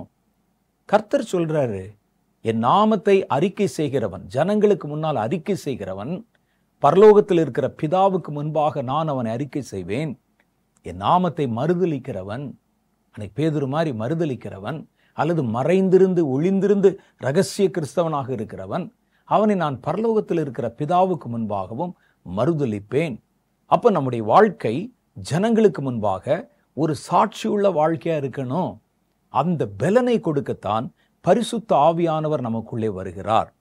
இரண்டாவது காரியம் பாருங்க, நீங்கள் நித்திய ஜீவனுக்குரியவர்கள் என்பதை அடையாளமிடுவதற்காக. யார் யாரெல்லாம் என்னுடைய ஆட்கள், யார் யாருக்கெல்லாம் நான் நித்திய ஜீவனை, மரணத்துக்கு பிறகு கடவுளோடு வாழும் ஒரு வாழ்க்கைக்கு பேர் தான் நித்திய ஜீவன். மரணத்துக்கு பிறகு சாத்தானோடையும் தண்டனை களத்திலும் வாழ்கிற இன்னொரு வாழ்க்கை இருக்கிறது. அது நரக வாழ்க்கை. 2 வாழ்க்கை தான் இருக்கு, வேற இடையில எந்த வாழ்க்கையும் கிடையாது. உலகத்துல உயிரோடு இருக்கிற வரைக்கும் தான் 3 வாழ்க்கை இருக்குது. நடுவுல ஒரு வாழ்க்கை, உலகத்துல வாழ்க்கை. இந்த வாழ்க்கை கடந்து போய்விட்டால் இந்த 2 வாழ்க்கை தான் இருக்குது. அதுல நித்திய ஜீவன் என்றால் என்ன பொருள் அப்படின்னு கேட்டா, தன்னை உண்டாக்கின கடவுளோட நீண்ட காலம், முடிவில்லாத காலம் வாழ்கிற வாழ்க்கை. அந்த நித்திய ஜீவனுக்கு இவன் உரியவன் என்பதை பரிசுத்த ஆவியானவர் வந்துதான் உங்களை அடையாளப்படுத்துகிறார். அப்ப பாருங்க, வேதம் அதை குறித்து சொல்லுகிறது. எபேசியர் 1வது அதிகாரம் 14வது வசனம். அதுல என்ன சொல்றாங்கன்னா, அவருக்கு சொந்தமானவர்கள் அவருடைய மகிமைக்கு புகழ்ச்சியாக மீட்கப்படுவார்கள் என்பதற்கு ஆவியானவர் நம்முடைய சுதந்திரத்தின் சாட்சியா இருக்கிறார் அல்லது அச்சாரமா இருக்கிறார். அவர் நம்ம எங்க சாட்சியா இருக்கிறாரு, எதுக்கு அடையாளமா இருக்கிறாரு அப்படின்னு கேட்டா, அச்சாரம் என்கிற வார்த்தைக்கு முன்பதிவு அல்லது அட்வான்ஸு அப்படின்னு பொருள். ஒரு வீட்டை போய் வாங்க போறீங்க, ஒரு காம்படிஷன் இருக்குது, நீங்க என்ன செய்றீங்கன்னா ஒரு சின்ன ஒரு தொகை கொடுத்து அந்த வீட்டை நீங்கள் முன்பதிவு செய்து கொள்ளுகிறீர்கள். அதுக்கு பேர் நம்ம அட்வான்ஸ்ன்னு சொல்லுவோம். அட்வான்ஸ் கொடுத்தாச்சுங்க அப்படின்னு சொல்லுவோம். அல்லது ஒரு பெண்ணுடைய வாழ்க்கையோடு ஒப்பிட்டு பேசினால் நிச்சயதார்த்தம் என்று சொல்லுகிறோம். இந்த பெண் தான் நான் திருமணம் செய்ய போகிறேன், இந்த ஆணை தான் திருமணம் செய்து கொள்ள போகிறேன் என்று நம்ம முதல்ல ஒரு முடிவுக்கு வந்துடுறோம் பாருங்க, முன்பதிவு. அது பேர் நிச்சயதார்த்தம். இந்த அச்சாரம் என்கிற வார்த்தை நீங்கள் பரலோகத்துக்கு உரியவர்கள் என்பதற்கு உங்களுக்கு கொடுக்கப்பட்ட ஒரு அட்வான்ஸ் தான் பரிசுத்த ஆவியானவர். இப்போ இந்த அர்த்தத்தோட இந்த வசனத்தை படிச்சு பாருங்க. அவருக்கு சொந்தமானவர்கள் அவருடைய மகிமைக்கு புகழ்ச்சியாக மீட்கப்படுவார்கள் என்பதற்கு ஆவியானவர் நம்முடைய சுதந்திரம். நம்முடைய சுதந்திரம்னா கர்த்தருடைய ராஜ்யம், நித்திய ஜீவன். அதான் நமக்கு வாக்குத்தத்தம் பண்ணப்பட்ட ஒரு சுதந்திரம். அந்த சுதந்திரத்துக்கு அச்சாரமா இருக்கிறார். அட்வான்ஸ் கொடுத்தாச்சு, உங்களுக்கு நித்திய ஜீவன் கன்ஃபார்ம் கொடுத்தாச்சு. இனி நீங்கள் மீதி தொகையை கட்டிட்டு மீதி செய்ய வேண்டிய காரியத்தை செஞ்சிட்டீங்கன்னா பரலோக ராஜ்யம் நிச்சயமா உங்களுக்கு கன்ஃபார்ம் ஆயிருது. சிலர் அட்வான்ஸ் கொடுத்துட்டு அதோட விட்டுருவான். விடக்கூடாது. அட்வான்ஸ் கொடுத்துட்டீங்கன்னா உங்க பேருக்கு குறிக்கப்பட்டாச்சு. இனி அப்புறம் செய்ய வேண்டிய சில காரியங்கள் இருக்கு, அதை பற்றிலாம் அப்புறம் பார்க்கலாம். இது முதல்ல நீங்கள் பரலோகத்துக்கு உரியவர்கள் என்று அடையாளமிடப்பட்டு, பரலோகத்தில் உங்களுக்காக ஒரு பெயர் வைக்கப்பட்டு, பரலோகத்தில் உங்களுக்காக ஒரு இடம் ஒதுக்கப்பட்டு, உங்களுக்கு ஒரு அட்வான்ஸ் கொடுத்துட்றாங்க. அட்வான்ஸ் கொடுத்துட்டா ஏறத்தாழ கன்ஃபார்ம் தானே. அந்த அட்வான்ஸுக்கு பேர் தான் பரிசுத்த ஆவியின் அபிஷேகம் என்று கர்த்தருடைய வேதம் சொல்லுது. 3வது காரியம் பாருங்கள், நீங்கள் அவருடைய பிள்ளைகள் என்பதற்கான அடையாளத்திற்காக இந்த அபிஷேகம் கொடுக்கப்படுகிறது. இந்த அபிஷேகத்தை நீங்க வாங்கின உடனே, நான் ஏற்கனவே சொன்னனே, ஒரு ஐடி கம்பெனியில் வேலை பார்க்குறீங்க, ஒரு பெரிய நிறுவனத்தில் ஒரு கப்பலில் வேலை செய்கிறீங்க, ஒரு ஃப்ளைட்டில் வேலை செய்கிறீங்கன்னா நீங்கள் நல்லா பாருங்கள், ஒரு உயர்ந்த இடத்தை சார்ந்தவர்கள் எல்லாருக்கும் ஒரு அடையாள அட்டை போட்டிருப்பாங்க. அதை பார்க்கும்போதே நமக்கு ஒரு ரெஸ்பெக்ட் வந்துடும். ஏன்னா அவர் ஒரு டேக் போட்டிருக்காரே, அவர் அங்கீகரிக்கப்பட்ட ஒரு ஊழியர் என்ற ஒரு அடையாளம் நமக்கு வந்துடும். அப்போ நான் இதை சேர்ந்தவன் என்பதை அடையாளப்படுத்துவதை உலகத்திலே வழக்கமாக வச்சிருக்கிறாங்க.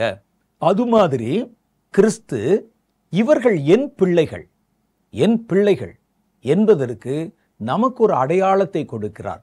அந்த அடையாளத்துக்கு பேர் தான் பரிசுத்த ஆவியானவர்.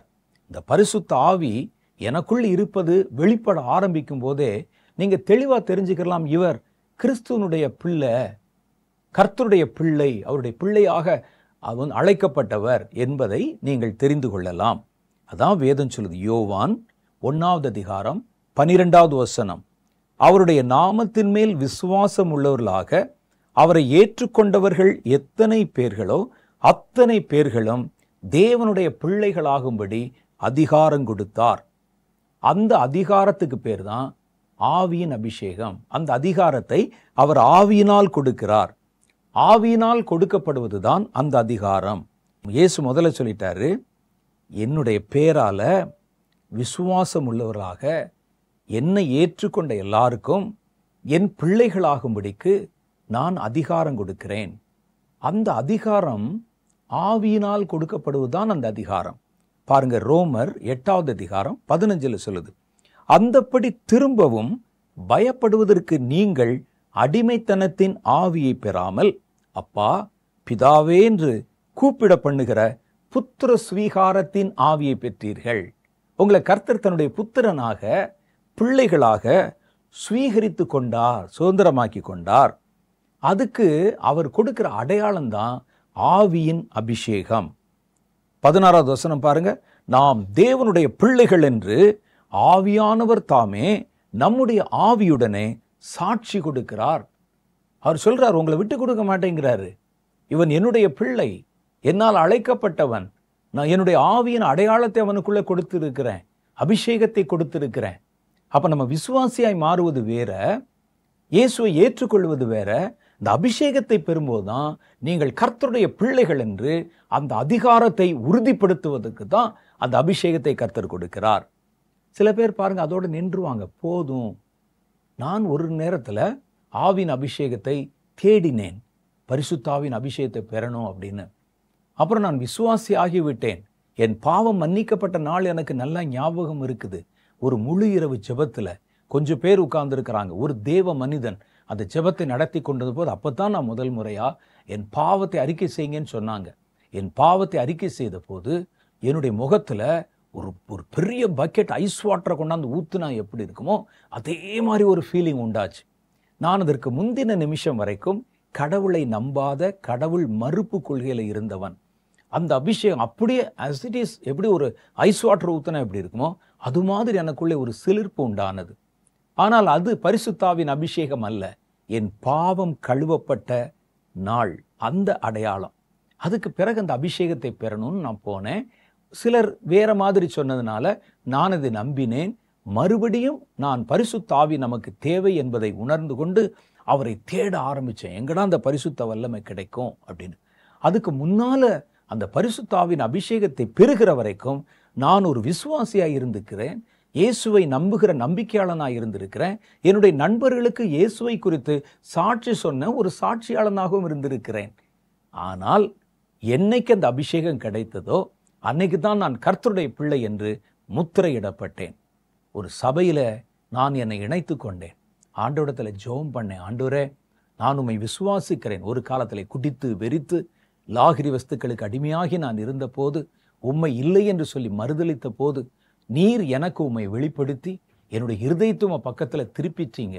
இனி அடுத்து எனக்கு அங்கீகாரம் வேணுமே, நான் உம்முடைய பிள்ளைதான் என்பதற்கு ஒரு சாட்சி வேணுமே, ஒரு அங்கீகார பத்திரம் வேணுமே, அந்த அபிஷேகத்தினால் என்னை நிரப்பும் என்று சில நாட்கள் நான் உபவாசத்தோடு ஜெபித்தேன். ஒரு ஞாயிற்றுக்கிழமையில் எங்கள் சபை ஆராதனைக்கு நாங்கள் போயிருந்த போது, அது ஒரு பெந்தகோஸ்தே சபை, நல்ல ஆவியில் நிறைஞ்சு ஜெபம் பண்ணுவாங்க. என் மேலே என்னை சுற்றிலும் மழை பெய்வது போல ஒரு சத்தம், இடி விழுற மாதிரி சத்தம் கேட்குது. யாரோ துதிக்கிற மாதிரி பாடுற மாதிரி ஒரு சத்தம் கேட்குது. என்ன நடந்தது என்று எனக்கு தெரியவில்லை. அந்த வல்லமை என்னை மேலும் மேலும் மேலும் நிரப்பிக்கொண்டே இருந்தது. என் கண் திறந்த மாதிரி தெரியுது. பார்த்தா தண்ணி சுத்தியும் மழை சோன்னு அடிச்சு ஊத்துது.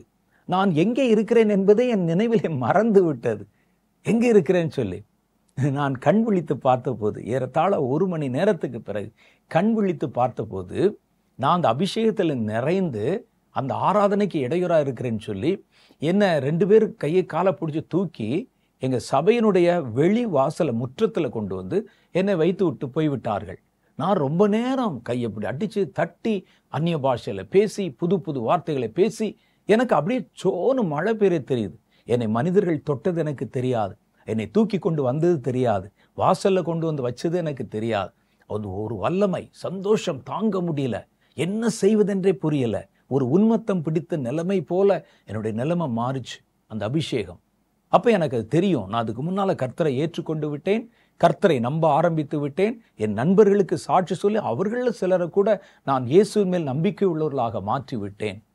ஆனால் என் மனசில் இந்த புத்தகங்கள், கர்த்தருடைய வசனம் கொடுத்த அந்த தாக்கம் எல்லாம் இருந்தாலும் ஒரு அடையாள பத்திரம் இல்லையே, ஒரு அங்கீகாரம் இல்லையே. அது வந்தபோது தான் நான் அதை எதிர்நோக்கி தேடினேன். அந்த வல்லமை பெற்றுக்கொண்ட உடனே எனக்கு அவ்வளோ சந்தோஷம். இது வரைக்கும் வெளியே இருந்தேன், இன்னைக்கு நான் உள்ளே வந்து விட்டேன். இன்றைக்கு நான் தேவனை அறிந்து கூட கர்த்தருக்கு தூரமாயிருந்தேன். இப்போ அவர் எனக்கு ஒரு முத்திரையை போட்டு இவன் என் பிள்ளை என்று சொல்லி தன்னுடைய ஐக்கியத்தில், தன்னுடைய அந்யோன்யத்தில், தன்னுடைய பிரசன்னத்திலே என்னை சேர்த்து கொண்டார். நான் பிள்ளை என்கிற உரிமையை நான் பெற்றுக்கொண்டு விட்டேன் என்பதை நான் தெளிவாக உணர்ந்து விட்டேன். 4வது காரியம் பாருங்க, கர்த்தரோடு கூட நாம் உயிர்ப்பிக்கப்படுவதற்காக பரிசுத்த ஆவியின் வல்லமை நமக்கு கொடுக்கப்படுகிறது. வெறும் அடையாளம் போட்டு இது என் மகன் என்று சொல்வதற்காக அல்ல, இது என் மகள் என்று சொல்வதற்காக அல்ல. அது தாண்டி இந்த ஆவியானவர் நமக்குள்ளே இருந்தால் தான் கிறிஸ்து வரும் நாளிலே உங்களை மறுபடியும் கிறிஸ்துவை போல உயிர்ப்பிக்க, ஒருவேளை இடையிலே நம்முடைய மரணம் வந்து விடலாம், அல்லது ஒருவேளை இடையிலே கிறிஸ்துவனுடைய வருகை வந்து விடலாம். எது முந்தி கொண்டாலும் சரி, உங்களுடைய சரீரம் மறுரூபமாக்கப்பட்டு மரித்தவர்கள் உயிரோடு எழணும். இயேசு அதற்கு அடையாளமாக அவர் மரித்து உயிர்த்து காண்பித்தார். என்னை விசுவாசிக்கிறவனுக்கும் இதே மாதிரி தான் நடக்கும். மரணம் அவனை முழுவதும் வெற்றி கொண்டு விடாது. அவன் மரணத்தினால் அழிக்கப்பட்டு விடுவதில்லை. மரணம் என்பது ஒரு தூக்கம் மாதிரி. யாருக்கு? கர்த்தருடைய பிள்ளைகளுக்கு. தூங்கி எந்திரிக்கிற மாதிரி கிறிஸ்துவனுடைய கால சத்தம் கேட்கும்போது அவர்கள் இயேசு எப்படி எழுந்தாரோ அப்படியே எழுந்துருவாங்க.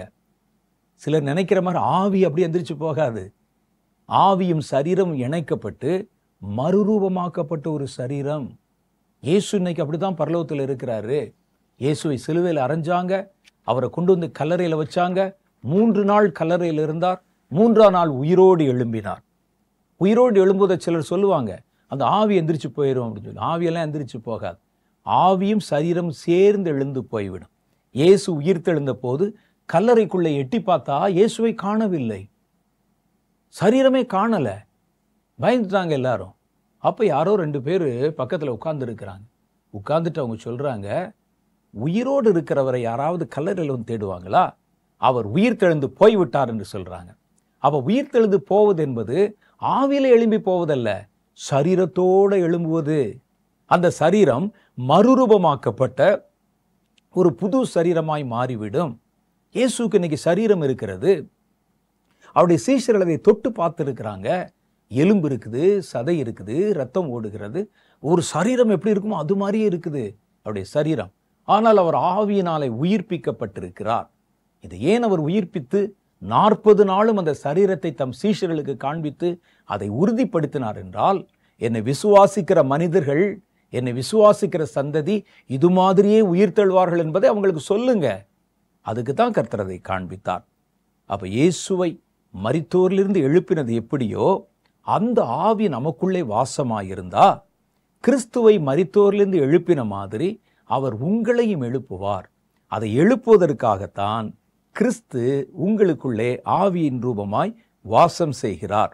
ரோமருடைய புஸ்தகம் 8வது அதிகாரம் 11வது வசனம் என்ன சொல்லுது பாருங்கள்.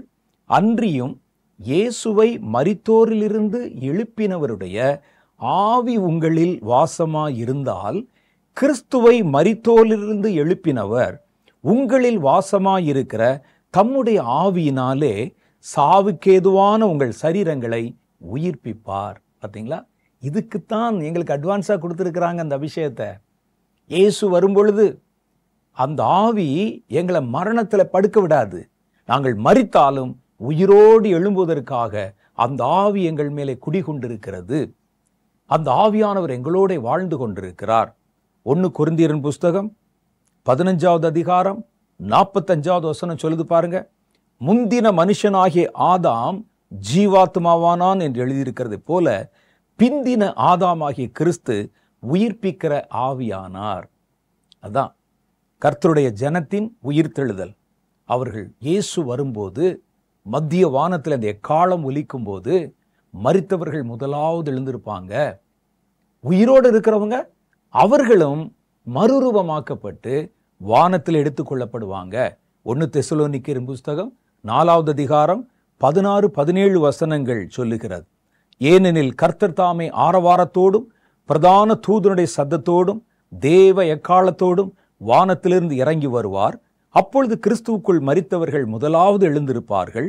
பின்பு உயிரோடு இருக்கும் நாமும் கர்த்தருக்கு எதிர்கொண்டு போக மேகங்கள் மேல் அவர்களோட கூட ஆகாயத்தில் எடுத்துக்கொள்ளப்பட்டு இவ்விதமாய் எப்பொழுதும் கர்த்தருடனே இருப்போம். இந்த அனுபவத்தை இனி வரக்கூடிய நாட்கள் அந்த உயிர்த்தெழுந்த அனுபவத்தை உங்களுக்கு தருவதற்காகத்தான் இந்த பரிசுத்த ஆவியானவர் நமக்குள்ளே குடிகொள்ளுகிறார். யார் யாருக்குள்ளெல்லாம் குடியிருந்தாரோ அவர்களெல்லாம் மரணத்தை ஜெயித்து இயேசுவை போல உயிர்த்தெழ போகிறார்கள். அப்போ இந்த அபிஷேகம் எவ்வளவு ரொம்ப அவசியம் பார்த்தீங்களா? இந்த அபிஷேகம் நமக்கு தேவை. பரிசுத்த ஆவியானவர் நமக்குள்ளே வரும்போது அவர் நம்முடைய வாழ்க்கையில என்னென்னலாம் செய்கிறார், ஒரு சில முக்கியமான காரியங்களை நான் உங்களுக்கு விளக்கி சொல்ல ஆசைப்படுகிறேன். ஆனால் இது மாத்திரம் இல்லை, இன்னும் நிறைய காரியங்கள் இருக்கிறது.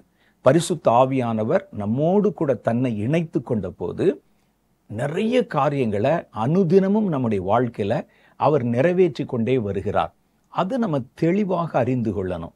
ஒரு மனிதனுக்குள் இருக்கிற ஆவியானவர் அந்த மனிதனோடு இணைந்து அல்லது அந்த மனிதனுடைய வாழ்க்கையில என்னென்னலாம் செய்ய முடியும் அப்படின்னு வேதம் சொல்லுகிறதோ அதை நம்ம தெளிவாக அறிந்து கொள்ள வேண்டும். ஏனென்றால் நம்ம அவைகளை தெளிவாக அறிந்து கொண்டு ஆவியானவர் அந்த கிரியைகளை செய்யும்போது நீங்களும் அதோடு கூட ஒத்துழைத்தால் அல்லது ஆவியானவர் கிரியை செய்வதற்கு இடம் கொடுத்தால் நீங்க அவர் கிரியை செய்கிறதை முழுமையாக பெற்றுக்கொள்ள முடியும். சில சமயத்தில் அவர் கிரியை செய்யும்போது நீங்க விட்டு கொடுக்க மாட்டீங்க, அல்லது அவரால் அந்த கிரியை செய்ய முடியும் என்பதை நீங்கள் பயன்படுத்தி கொள்ளாமல் போய்விடக்கூடும். அப்பொழுது பரிசுத்த ஆவியானவர் முழுமையாக நமக்குள்ளே கிரியை செய்ய முடியாத ஒரு சூழ்நிலை வருகிறது. அப்ப பரிசுத்த ஆவியானவர் என்னென்னலாம் செய்வார் என்பதை நம்ம அறிந்திருக்கிறோமோ அவர் அந்த காரியங்களை செய்யும் போது நாம் அதற்கு இடம் கொடுக்கணும், அல்லது நாமும் அவரோடு கூட சேர்ந்து ஒத்துழைக்கணும். அப்பதான் முழுவதுமாக அவர் செய்கிற கிரியைகளை நம்முடைய வாழ்க்கையில தெளிவாக பெற்றுக்கொள்ள முடியும். அதுக்கு நம்ம என்ன செய்யணும்னா, முதல்ல ஆவியானவர் நமக்குள் இருந்து என்னென்னலாம் செய்கிறார் என்பதை நம்ம வேதத்தின் வழியாக அறிந்திருக்கணும். நிறைய காரியங்கள் செய்கிறாரு. நான் அதுல மிக முக்கியமான சில காரியங்களை உங்களுக்கு சொல்ல விரும்புகிறேன். முதல் காரியம் என்ன செய்கிறார்னு கேட்டா, அவர் சத்தியம் என்றால் என்ன என்பதை நமக்கு வெளிப்படுத்துகிறார். கர்த்தர் யாரு, இயேசு யாரு, ஆவியானவர் யாரு, வேதத்தினுடைய சத்தியம் என்றால் என்ன, இவைகள் எல்லாவற்றையும் கர்த்தர் நமக்கு வெளிப்படுத்துகிறார். ஏன்னா நம்ம வாழ்கிற அந்த பூமி பொய்யினாலே நிறைந்து இருக்கிறது.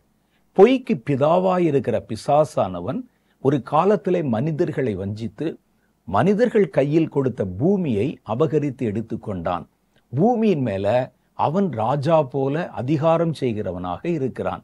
இயேசு கிறிஸ்து இந்த உலகத்தில் வாழ்ந்த பொழுது அவருக்கு முன்பாகவே வந்து சாத்தான் பேசுகிறான். பூமியும் அதனுடைய எல்லா அதிகாரங்களிலும் என் கைகளில் ஒப்பு கொடுக்கப்பட்டிருக்கிறது, நான் எனக்கு விருப்பமானவனுக்கு அதை கொடுக்கிறேன் அப்படின்னு சொல்றான்.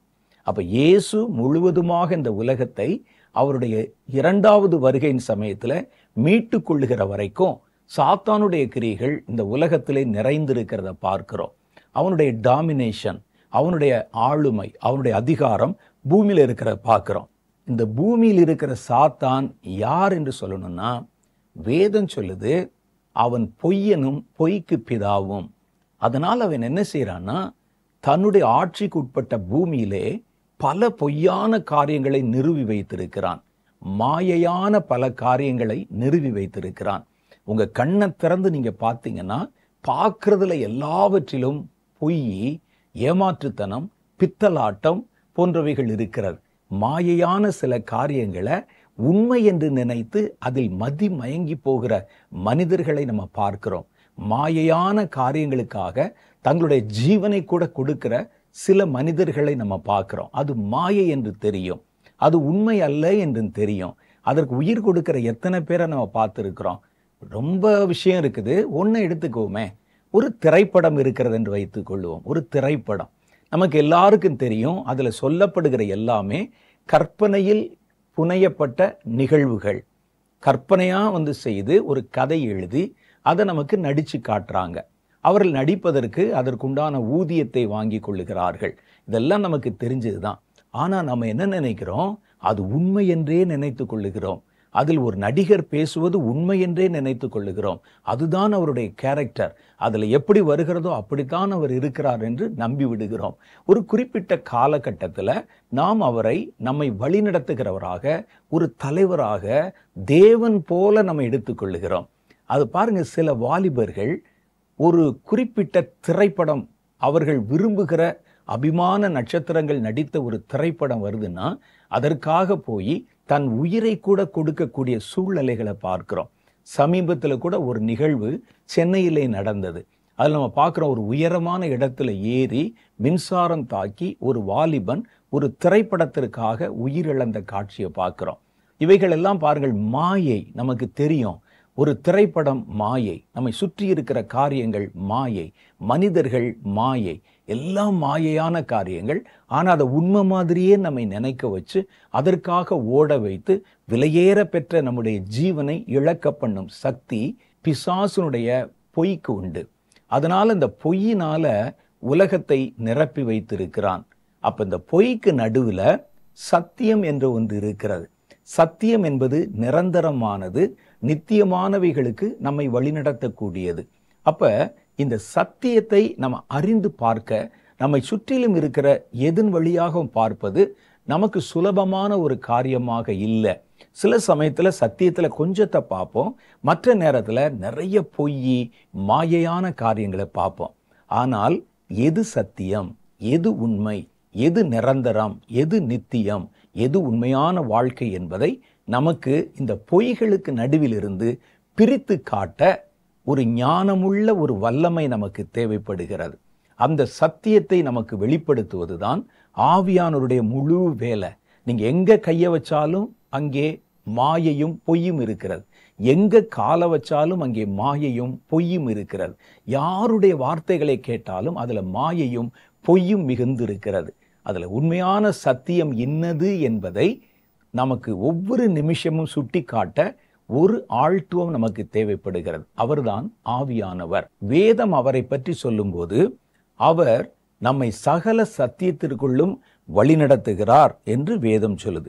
யோவானுடைய புஸ்தகம் 14வது அதிகாரம் 26வது வசனம், என் நாமத்தினாலே பிதா அனுப்ப போகிற பரிசுத்த ஆவியாகிய தேற்றரவாளனே எல்லாவற்றையும் உங்களுக்கு கற்பித்து நான் உங்களுக்கு சொன்ன எல்லாவற்றையும் உங்களுக்கு நினைப்பூட்டுவார். சத்தியத்திலே நம்மை வழிநடத்துவார். சத்திய ஆவியானவர் வரும்பொழுது, அதே யோவானுடைய புஸ்தகம் 16வது அதிகாரம் 13வது வாக்கியம் சொல்லுகிறது, சத்திய ஆவியாகிய அவர் வரும்பொழுது சகல சத்தியத்திற்குள்ளும் உங்களை நடத்துவார். அவர் தம்முடைய சுயமாய் பேசாமல் தான் கேள்விப்பட்டவைகள் யாவற்றையும் சொல்லி வரப்போகிற காரியங்களை உங்களுக்கு அறிவிப்பார். அவர் என்னுடையதில் எடுத்து, இது இயேசு சொல்ற வார்த்தை, அவர் என்னுடையதில் எடுத்து உங்களுக்கு அறிவிப்பதனால் அவர் என்னை மகிமைப்படுத்துவார். இதான் நம்ம ரொம்ப கவனமா நம்ம தெரிந்து கொள்ள வேண்டிய காரியம். ஆவியானவர் வரும் பொழுது அவர் நம்மை சகல சத்தியத்திற்குள்ளும் வழி நடத்துவார். ஏன் சத்தியத்துக்குள்ள வழி நடத்தணும் அப்படின்னு கேட்டா, சத்தியத்தை அறிவீர்கள், சத்தியம் உங்களை விடுதலையாக்கும். நீங்க சத்தியத்தை அறிஞ்சீங்கன்னா தான் அந்த சத்தியம் இந்த மாயையான கிரியைகளிலிருந்து, ஏமாற்றக்கூடிய சாத்தானுடைய பொல்லாத கிரியைகளிலிருந்து நம்மை விடுதலையாக்கும். சாத்தான் சொன்ன பொய்யை நம்பி காலை விட்டு கண்ணில மாட்டிக்கொண்டிருப்போம். அந்த எல்லாவற்றிலிருந்தும் ஒரு விடுதலையை கொடுக்கும். சத்தியம் உங்களை விடுதலையாக்கும் என்று வேதம் சொல்லுகிறது. சத்தியத்தை அறிவீர்கள், சத்தியம் உங்களை விடுதலையாக்கும். ஒரு சத்தியத்தை நீங்கள் அறியும் போதுதான் அந்த சத்தியம் உங்களை விடுதலையாக்கும் என்பதை நம்ம புரிந்து கொள்ளணும். அப்ப இந்த சத்திய ஆவியானவர் வரும்பொழுது இந்த உலகத்தில் மறைக்கப்பட்டிருக்கிற, மறைந்திருக்கிற உண்மையான சத்தியத்தை அவர் நமக்கு வெளிப்படுத்துவார். எதெல்லாம் உண்மை, எதெல்லாம் உண்மையான காரியங்கள் என்பதை அவர் நமக்கு நினைப்பூட்டி காட்டுவார். மாத்திரல்ல, இயேசு இந்த உலகத்தில் வாழ்ந்த போது அவர் நமக்கு பேசி சொன்ன பல சத்தியங்களை பரிசுத்த ஆவியானவர் உங்களுக்கு நினைப்பூட்டி கொண்டே இருப்பார். அவர் உங்களுக்குள்ள இருக்கும்போது உங்களை அறியாம ஒரு மாயையான காரியத்தை பார்த்து அதை உண்மை என்று நீங்கள் நம்ப வரும்போது ஆவியானவர் உள்ளே இருந்து அது உண்மை அல்ல, அது மாயை, அதை பின்பற்றினால் கடைசியில எதுவுமே மிஞ்சாது என்பதை அவர் நமக்கு உணர்த்தி காட்டுவார். சத்திய ஆவியானவர் வரும்பொழுது சகல சத்தியத்திற்குள்ளும் அவர் உங்களை நடத்துவார். இந்த உலகம் சத்தியத்தினால்தான் உண்டாக்கப்பட்டது. சத்தியத்தினால வேதம் சொல்லுது, உண்டாக்கப்பட்ட ஒன்றும் அவராலே அல்லாமல் உண்டாக்கப்படவில்லை. கர்த்தர் தம்முடைய வார்த்தையை அனுப்பி இந்த உலகத்தை உண்டாக்கினார். ஆதியாகமம் என்ற புஸ்தகத்துல 1வது அதிகாரத்துல படிச்சீங்கன்னா இந்த உலகத்தில் நீங்கள் பார்க்கிற எல்லாமே கர்த்தருடைய வார்த்தையினால் உண்டாக்கப்பட்டது. அவர் உண்டாக கடவுது என்ற ஒரு வார்த்தை சொன்னார். அந்த வார்த்தை எல்லாவற்றையும் உண்டாக்கிற்று. கர்த்தருடைய வார்த்தை சத்தியம், சமூலமும் சத்தியம் என்று வேதத்துல ஒரு வசனம் சொல்லுகிறது. கர்த்தருடைய வார்த்தை தான் சத்தியம். அப்ப கர்த்தர் ஏற்படுத்தின இந்த உலகம் சத்தியத்தினால் உண்டாக்கப்பட்டது. ஆனால் அது சாத்தானுடைய கைக்குள்ள போகும்போது அவன் இந்த சத்தியத்தை மறைத்து ஒளித்து மறைந்திருக்க பண்ணி நம்ம கண்ணுக்கு புலப்படாம பல பொய்யான காரியங்களை ஸ்தாபித்து வச்சிருக்கிறான். சத்தியம் உள்ளதான் இருக்குது. அந்த சத்தியத்தை வெளிப்படுத்தி காட்டத்தான் சத்திய ஆவியானவராகிய தேற்றரவாளன் நமக்குள்ளே வருகிறார். அவர் அது மாத்திரம் செய்யறதில்லையா, என்னென்ன செய்வார்னு வேதம் சொல்லுது பாருங்க. யோவான் சுவிசேஷம் 16வது அதிகாரம் 13வது வசனத்துல சத்திய ஆவியாகிய அவர் வரும்போது, பரிசுத்த ஆவியானவர் உங்களுக்குள்ளே வாசம் செய்ய வரும்போது சகல சத்தியத்திற்குள்ளும் உங்களை நடத்துவார். எதெல்லாம் சத்தியமோ அந்த சத்தியத்திற்குள்ளே அவர் உங்களை நடத்துவார். அவர் தன்னுடைய சொந்தமா எதுவும் பேச மாட்டார். ஆவியானவர் தாம் கேள்விப்பட்டவைகளை யாவற்றையும் சொல்லி, இந்த ஆவியானவர் எங்கே இருந்தார் என்றால் உலகத்துக்கு இறங்கி வர்றதுக்கு முன்னால பரலோகத்தில் பிதாவோடு கூட இருந்தார். நான் நேற்றைய தினமே உங்களுக்கு சொன்னேன், பிதா, குமாரன், பரிசுத்த ஆவியானவர்.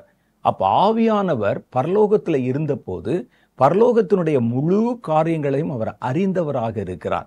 பரலோகத்தினுடைய தன்மை, பரலோகத்தினுடைய காரியங்கள் எல்லாம் அவர் கேள்விப்பட்ட, அவர் பார்த்த, பரலோகத்தில் இருக்கிற எல்லாவற்றையும் உங்களுக்கு அவர் சொல்லுவார். அதான் அவர் சொல்லுது. ஏன்னா பரலோகத்துக்கு ஏறினவன் ஒருவனும் இல்லை, பிதாவினுடைய வலது பார்சத்தில் போய் உட்கார்ந்தவனும் ஒருத்தனும் இல்லை. ஆனால் பிதாவிடத்திலிருந்து இறங்கி வந்த ஆவியானவரே அவைகளை நமக்கு வெளிப்படுத்துகிறார். அவர் பரலோகத்தில் இருக்கும்போது என்னென்ன பார்த்தாரோ அவைகளை அவர் உங்களோட சொல்லுவார்.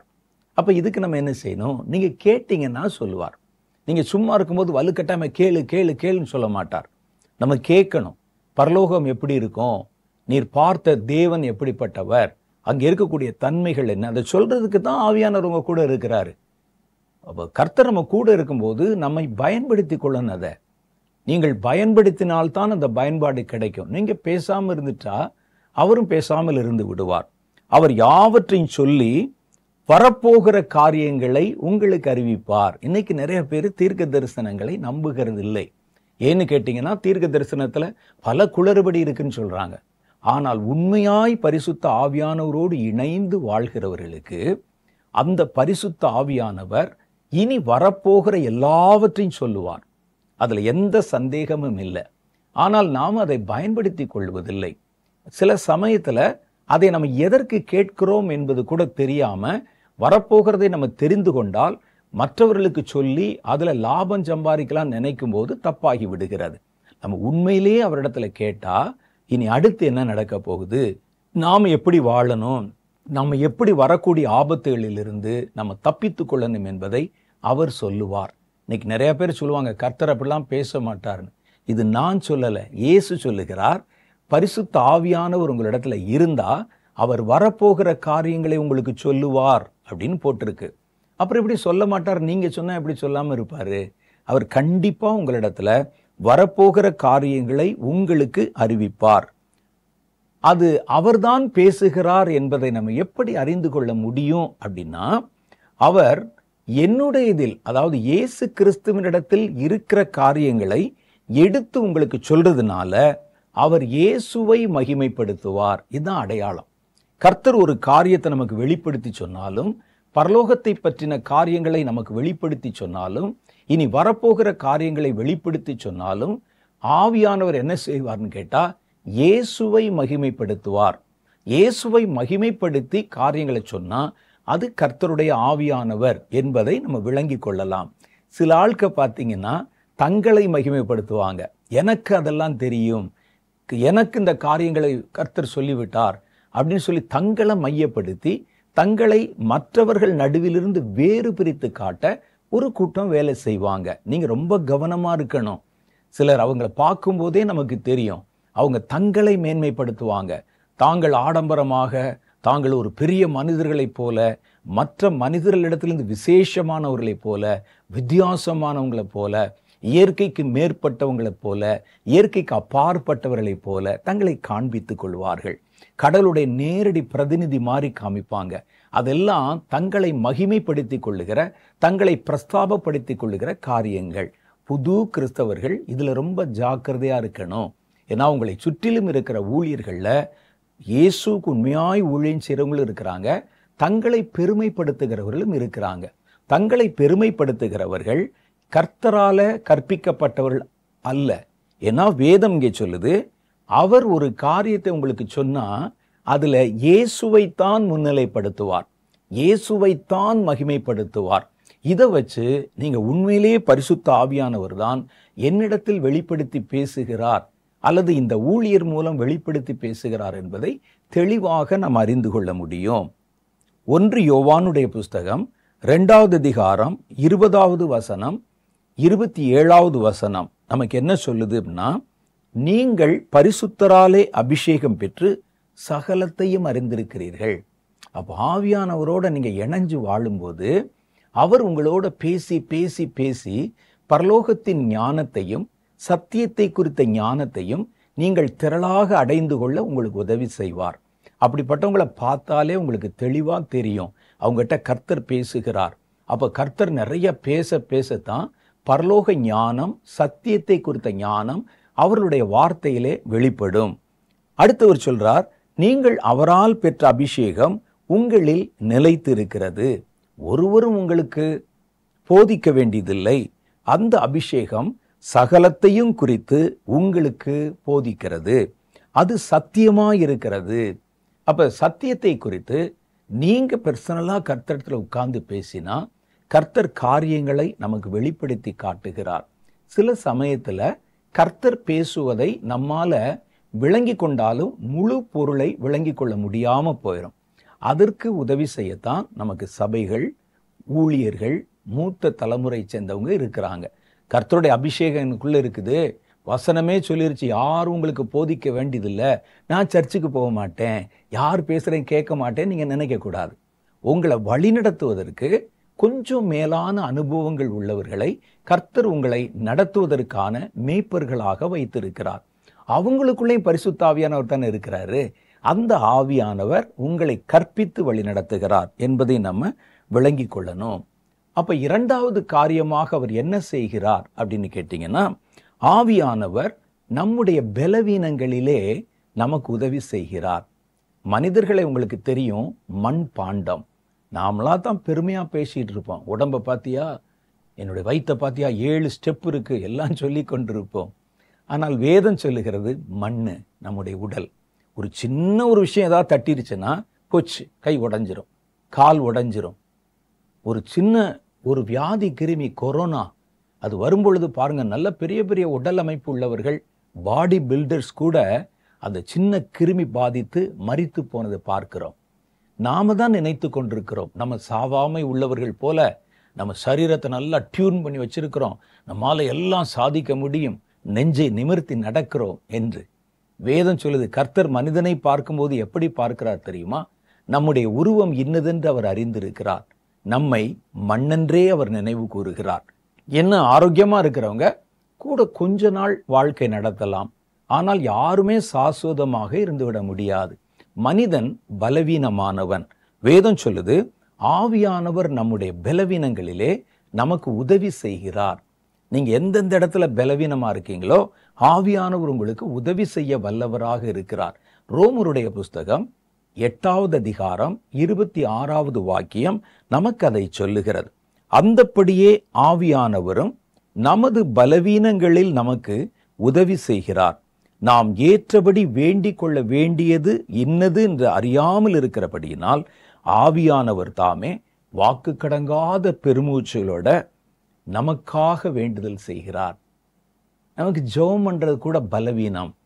ஜெபம் என்பது ஒரு பெரிய மலை மேலே ஏறி போய் நின்று சண்டை போட்டு கத்தி எடுத்து சுத்துற வேலை இல்லை. நம்ம இருந்த இடத்துலையே நம்ம ஜெபம் பண்ண முடியும், நம்ம அறையிலேயே முழங்கால் போட முடியும். ஆனால் அது முடியுதான்னு பார்த்தீங்களா? ஒரு பலவீனம். அப்புறம் பார்த்துக்கிறலாம். ஜெபம் பண்ணா கூட நமக்கு நீண்ட நேரம் ஜெபத்திலே காத்திருக்க முடியாத ஒரு தன்மை.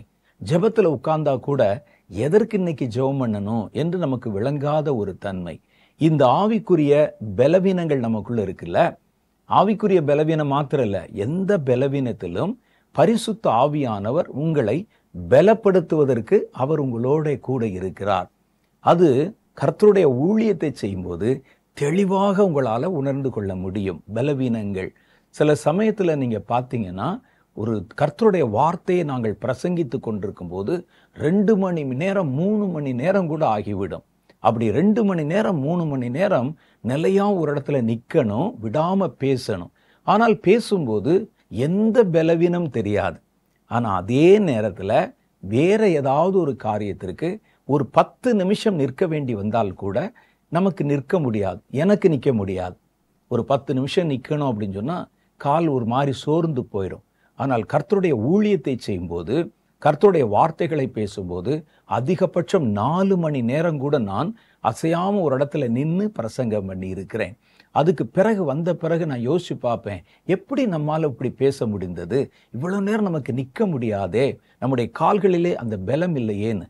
அது பரிசுத்த ஆவியினால் உண்டாகிற பலம். வேதம் சொல்லுது, கர்த்தரோட நெருங்கி பழகிறவங்க அதை தெளிவாய் புரிந்து வச்சிருப்பாங்க.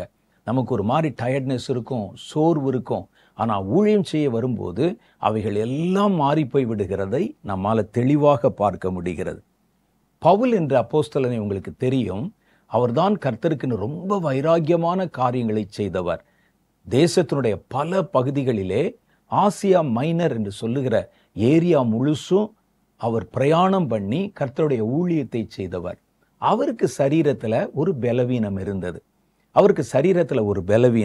அவர் ஆண்டவர்கிட்ட ஜெபம் பண்ணுகிறார். அவருடைய ஊழியம் உங்களுக்கு நல்லா தெரியும். நிறைய பேர் மேலே கை வச்சார்னா உடனே விடுதலை ஆயிடுறாங்க. பிசாசுகள் துரத்தப்பட்டு விடுகிறது, சுகமில்லாதவர்கள் சுகமாகி விடுகிறார்கள். நிழல் பட்டா கூட அற்புதம் நடக்குது. இவர் வச்சிருக்கிற ஹேண்ட் கர்ச்சீஃபு, இவருடைய சரீரத்தில் அவர் அணிந்திருக்கிற வஸ்திர தொங்கல், இதெல்லாம் கொண்டு போய் போட்டா கூட குணமாகி விடுகிறது. ஆனால் இவருக்கு சரீரத்தில் ஒரு பலவீனம். அப்பொழுது ஆண்டவர் இடத்துல அவர் ஜெபம் பண்ணி பார்க்கிறார். ஆண்டவரே, எனக்கு சரீரத்தில் ஒரு பலவீனம் இருக்கிறது, அது முள் மாதிரி என்னை குத்தி கொண்டே இருக்கிறது, அது என்னை விட்டு நீங்க வேண்டும் என்று அவரிடத்திலே போய் ஜெபம் பண்ணினார். அப்ப கர்த்தர் சொன்னார், உன் பலவீனத்தில் என் பலம் விளங்கும். நீ பலவீனனாவே இரு, ஆனால் என்னுடைய பலம் உன்மேல விளங்கும். அப்ப நீ அறிந்து கொள்ளுவாய், இது என்னால் அல்ல, தேவனால் உண்டானது என்று. அதனால் அந்த முள் உன்னுடைய சரீரத்தில் இருக்கட்டும், அந்த பலவீனம் உனக்குள்ளே இருக்கட்டும், அந்த பலவீனத்தின் மேல் என் பலம் விளங்கும் என்றார். நம்முடைய பலவீனத்தின் மேல தம்முடைய பலத்தை விளங்க வைப்பதுதான் பரிசுத்த ஆவியானவர். 2 கொரிந்தியரின் புஸ்தகம் 12வது அதிகாரம் 7-10 வரைக்கும் உண்டான வாக்கியங்கள். அன்றியும் எனக்கு வெளிப்படுத்தப்பட்டவைகளுக்குரிய மேன்மையின் நிமித்தம் நான் என்னை உயர்த்தாதபடிக்கு என் மாம்சத்திலே ஒரு முள் கொடுக்கப்பட்டிருக்கிறது. என்னை நான் உயர்த்தாதபடி அது என்னை குட்டும் சாத்தானுடைய தூதனாயிருக்கிறது. அவர் என்ன சொல்றார் பாருங்க. 2 கொரிந்தியர் புஸ்தகம் 12வது அதிகாரம் 7-10 வரைக்கும் உண்டான வசனங்கள்.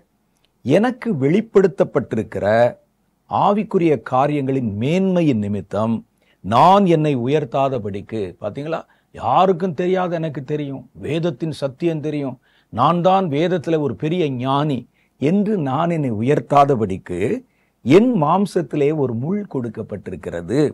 என்னை நான் உயர்த்தும் நேரிடும் போதெல்லாம், என்னை உயர்த்துவதற்கு முற்படும் போதெல்லாம் அது என்னை தலையில ஒரு குட்டு குட்டிடுது. அப்ப நான் யோசிச்சு பார்க்கிறேன், நான் இவ்வளவு காரியங்களை பேசினாலும் இந்த பலவீனம் எனக்குள்ளே இருக்குதே, நான் சாதாரண மனிதன்தான் என்று அது என்னை குட்டுகிறது. அது என்னை விட்டு நீங்கும்படிக்கு நான் 3 தரம் கர்த்தரிடத்திலே வேண்டிக் கொண்டேன். அதற்கு அவர், என் கிருபை உனக்கு போதும், பலவீனத்திலே என் பலன் பூரணமாக விளங்கும் என்றார். ஆகையால் கிறிஸ்துவின் வல்லமை என்னில் தங்கும்படி என் பலவீனங்களை குறித்து நான் மிகவும் சந்தோஷமாய் மேன்மை பாராட்டுகிறேன். ஆண்டவர் சொன்னாரு, அந்த பலவீனம் உனக்குள்ள அப்படியே இருக்கட்டும், ஆனால் அந்த பலவீனத்தை மேற்கொள்ளும் வல்லமை என் ஆவியினால் உனக்கு கொடுக்கப்பட்டிருக்கிறது. உன் பலவீனத்துல என் பலம் விளங்கும்.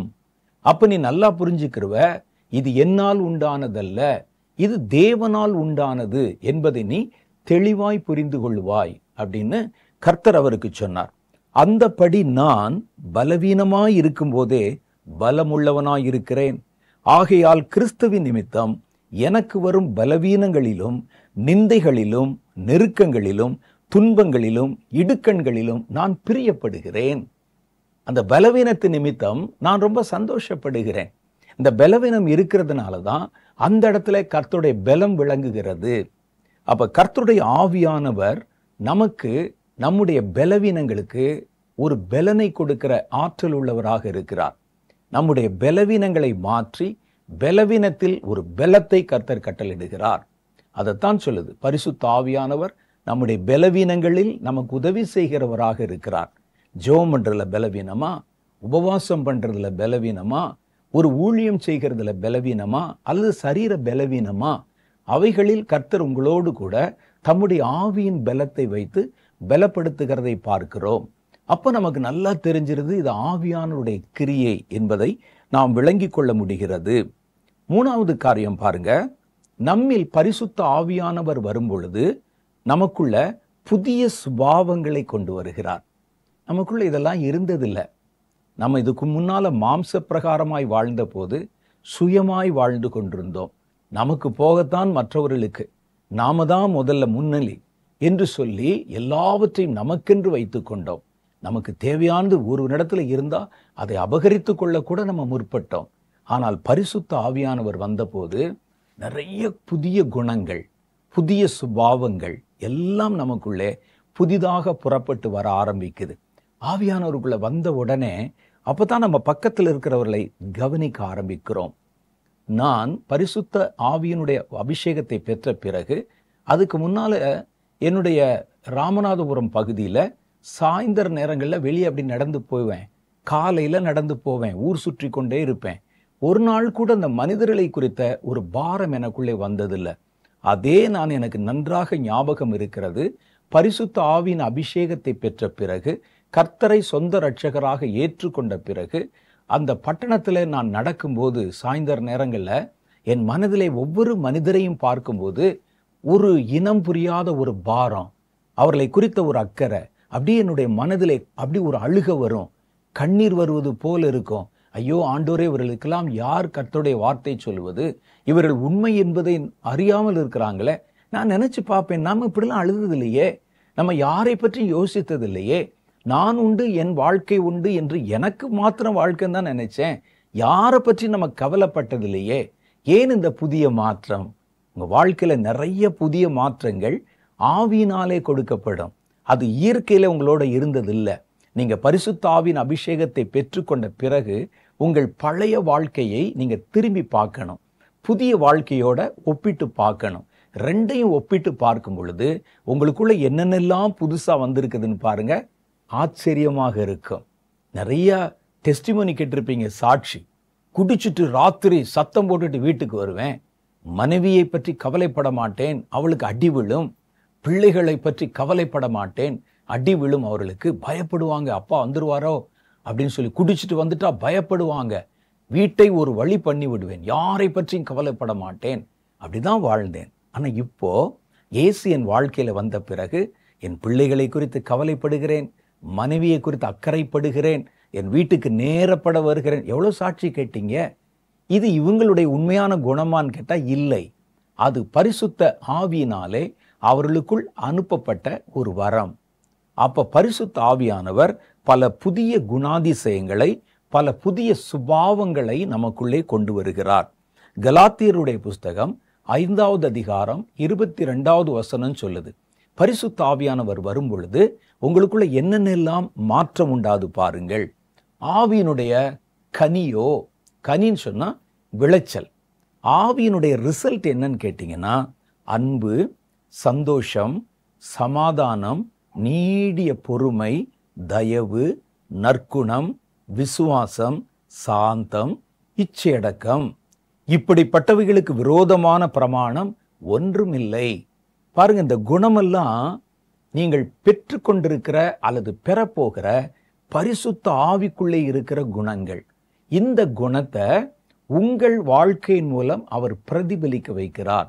என்னென்னலாம் வருது பாருங்க. பரிசுத்த ஆவியானவர் வரும் பொழுது ஆவியினுடைய கனி அன்பு, அடுத்து சந்தோஷம், சமாதானம், மனசுல ஒரு சமாதானம், நீடிய பொறுமை, தயவு, அடுத்தவங்களை பார்த்தா ஏதாவது இரக்கம் செய்யணும், தயவு, மற்றவருடைய வலியை, வேதனையை, பசியை, குறைவை நம்மோடு கூட ஒப்பிட்டு பார்த்து உணர்ந்து கொள்ளுகிற ஒரு அனுபவம். நமக்கு பசிக்கிற மாதிரி தானே அவனுக்கும் பசிக்கும், நமக்கு குளிர்ற மாதிரி தானே அவனுக்கும் குளிரும் என்று உணர்ந்து பார்க்கிற ஒரு அனுபவத்துக்கு பேர் தான் தயவு. அதனுடைய விளைவா என்ன செய்யறாங்கன்னா, இரக்கம் செய்யறாங்க. தன்னை போல மற்றவர்களை உணராதவர்கள் இரக்கம் செய்யவே முடியாது. வேணா சும்மா மெக்கானிக்கலா ஏதாவது செய்யலாம் ஒழிய, மனப்பூர்வமாய் ஒருவன் மற்றவனுக்கு இரக்கம் செய்யணும்னா அவனுக்குள்ளே தயவு என்ற அந்த குணம் இருக்கணும். அவனுடைய பலவீனத்தை, அவனுடைய பிரச்சனையை, குறைவை தன்னுடைய குறைவாக உணரணும். அதுக்கு பேரு தயவு. அந்த தயவு நற்குணம், நல்ல குணம். பாருங்க எப்படி இருக்கிறார், பசு மாதிரி இருக்கிறார், நல்ல குணசாலியாக இருக்கிறார் அப்படின்னு நம்ம சொல்ற மாதிரி எல்லாவற்றிலும் ஒரு நல்ல குணம். இவைகளை உருவாக்குவது பரிசுத்த ஆவியானவர். அது மாத்திரம் இல்ல, விசுவாசம், சாந்தம். இயேசுவை பாருங்க, நான் சாந்தமும் மனத்தாழ்மையும் உள்ளவராய் இருக்கிறேன் என்றார்.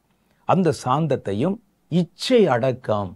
ஒரு மனிதனுக்குள்ள மாம்சத்துல இருக்கிறதுனால மாம்சத்தின் இச்சைகள், அந்த அதிகாரத்துல அந்த வசனத்துக்கு மேல பார்த்தீங்கன்னா மாம்சத்தின் கிரியைகள் என்ற ஒரு பட்டியல் போட்டிருக்கோம். மாம்சத்தினுடைய இச்சைகள் என்று ஒன்று இருக்கிறது. அந்த இச்சைகளை அடக்குவதற்கு கர்த்தருடைய ஆவியானவர் நமக்கு உதவி செய்கிறார்.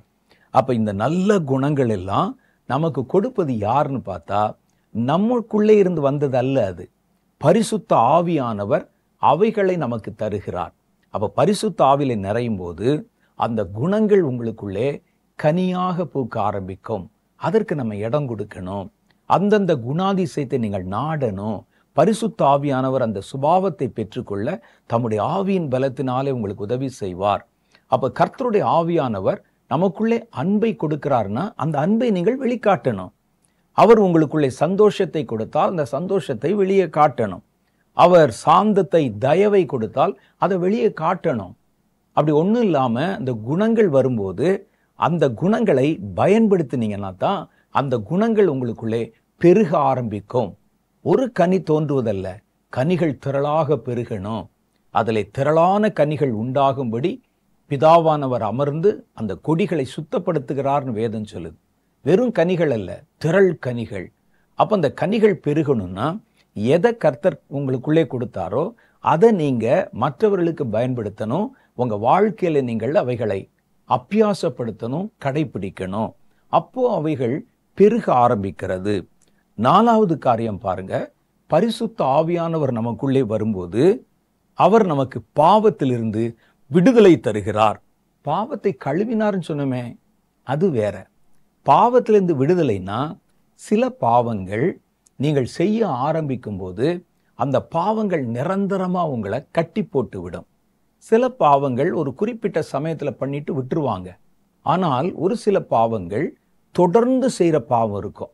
அந்த தொடர்ந்து செய்கிற பாவங்கள் ஒரு மனிதனை அடிமைப்படுத்தி விடும். அடிக்ஷன் அப்படின்னு சொல்லுவாங்க. அந்த அடிக்ஷன்ல இருந்து விடுதலை ஆவது என்பது முடியாத காரியம். முதல்ல அவங்க சொல்லுவாங்க, நான் சும்மா தான் குடிக்கிறேன், சும்மா தான் வெறிக்கிறேன், நான் நினைச்சேன் நான் நிறுத்திடுவேன். அதை நிறுத்த முற்படும் போதுதான் தெரியும் இவர்கள் அதை பிடிக்கல, அதுதான் இவர்களை பிடித்திருக்கிறது என்று. அது சொல்ற மாதிரி கேட்டுத்தான் ஆகணும். அப்ப என்ன செய்வது? இதுக்கு தான் நீங்க பாருங்களேன், மதுவிலிருந்து மீண்டு வருவதற்கு மறுவாழ்வு மையங்கள்லாம் வச்சிருப்பாங்க. அது கஷ்டம், ரொம்ப கடினம். ஆனால் வேதம் சொல்லுகிறது, பாவத்திலிருந்து உங்களை பிடிச்சு வச்ச பாவம். அப்பப்போ நம்ம செய்கிற பாவம் இருக்கும். நிரந்தர பாவம் என்று ஒன்று இருக்கிறது, அவ்வப்போது செய்கிற பாவங்கள் என்று ஒன்று இருக்கிறது. நிரந்தரமாக சில பாவ பழக்கத்துக்கு அடிமை ஆயிட்டோம்னா அவைகளிலிருந்து வெளிவருவது என்பது மனித முயற்சியிலே முடியாத காரியங்கள். அதை நிறைவேற்ற கர்த்தருடைய ஆவியானவர் நமக்குள்ளே வரும்போது பாவக்கட்டிலிருந்து ஒரு விடுதலை தந்து விடுகிறார். கல்லூரியிலே படிக்கும்போது சில வேண்டாத நண்பர்கள் எனக்கு நட்பு உறவு பாராட்டின போது நான் அவங்களோட சேர்ந்து குடிக்கவும், வெறிக்கவும், புகைப்பிடிக்கவும், லாகிரி வஸ்துக்களை பயன்படுத்தவும் கற்றுக்கொண்டேன். ஏறத்தாழ ஒரு 2 வருஷத்துக்கு மேலே நான் அந்த பாவ பழக்கத்தில் இருந்தேன். காலையில் எழுந்த உடனே புகைப்பிடிக்கணும். அதுக்காக 5:30 மணிக்கெல்லாம் எந்திரிச்சு வீட்டை விட்டு வெளியே போயிடுவேன். சைக்கிள் எடுத்துக்கொண்டு வெளியே புறப்பட்டு போனால் ஒரு 10 சிகரெட்டாவது பிடித்த பின்பு தான் என்னுடைய வீட்டுக்கு நான் திரும்புவேன். சிகரெட் பிடிப்பதில் தொடர்ச்சியாக பிடிக்கிறாங்க பாருங்க, சங்கிலி மாதிரி. அது மாதிரி ஒரு பழக்கத்துக்குள்ளே கொஞ்ச நாளில் நான் மாறிவிட்டேன். அதே போல் என்னுடைய நண்பர்கள் வாரத்தில் எப்படியும் 5 நாள் 6 நாட்கள் அவர்கள் என்று கூப்பிட்டு எல்லாரும் சேர்ந்து குடிக்க ஆரம்பிப்போம். அப்போ குடிப்பது இது பத்தாதுன்னு சில லாகிரி பொருள்கள் அந்த காலத்திலே கிடைச்சது நிறையா. அந்த லாகிரி பொருள்களை பயன்படுத்துவோம். அதை பயன்படுத்தி புகை விடுவது. எப்போதும் என்னுடைய சட்டைக்குள்ளே பார்த்தீங்கன்னா நிறையா சிகரெட்டுகள் வைத்திருப்பேன். நான் சட்டைக்குள்ளே எல்லாம் வச்சிருப்பேன். அது இல்லாமல் இருக்கவே முடியாது. ஆனால் இயேசு கிறிஸ்துவை ஏற்றுக்கொண்டு நான் போய் என் பாவத்தை அறிக்கை செய்தேன். ஒரு தேவ மனிதரிடத்தில் நான் நடத்தப்பட்டேன். இயேசுவை அறிந்து கொண்டு விட்டேன். இயேசு முதல்ல கடவுள் இல்லைன்னு சொன்னேன்.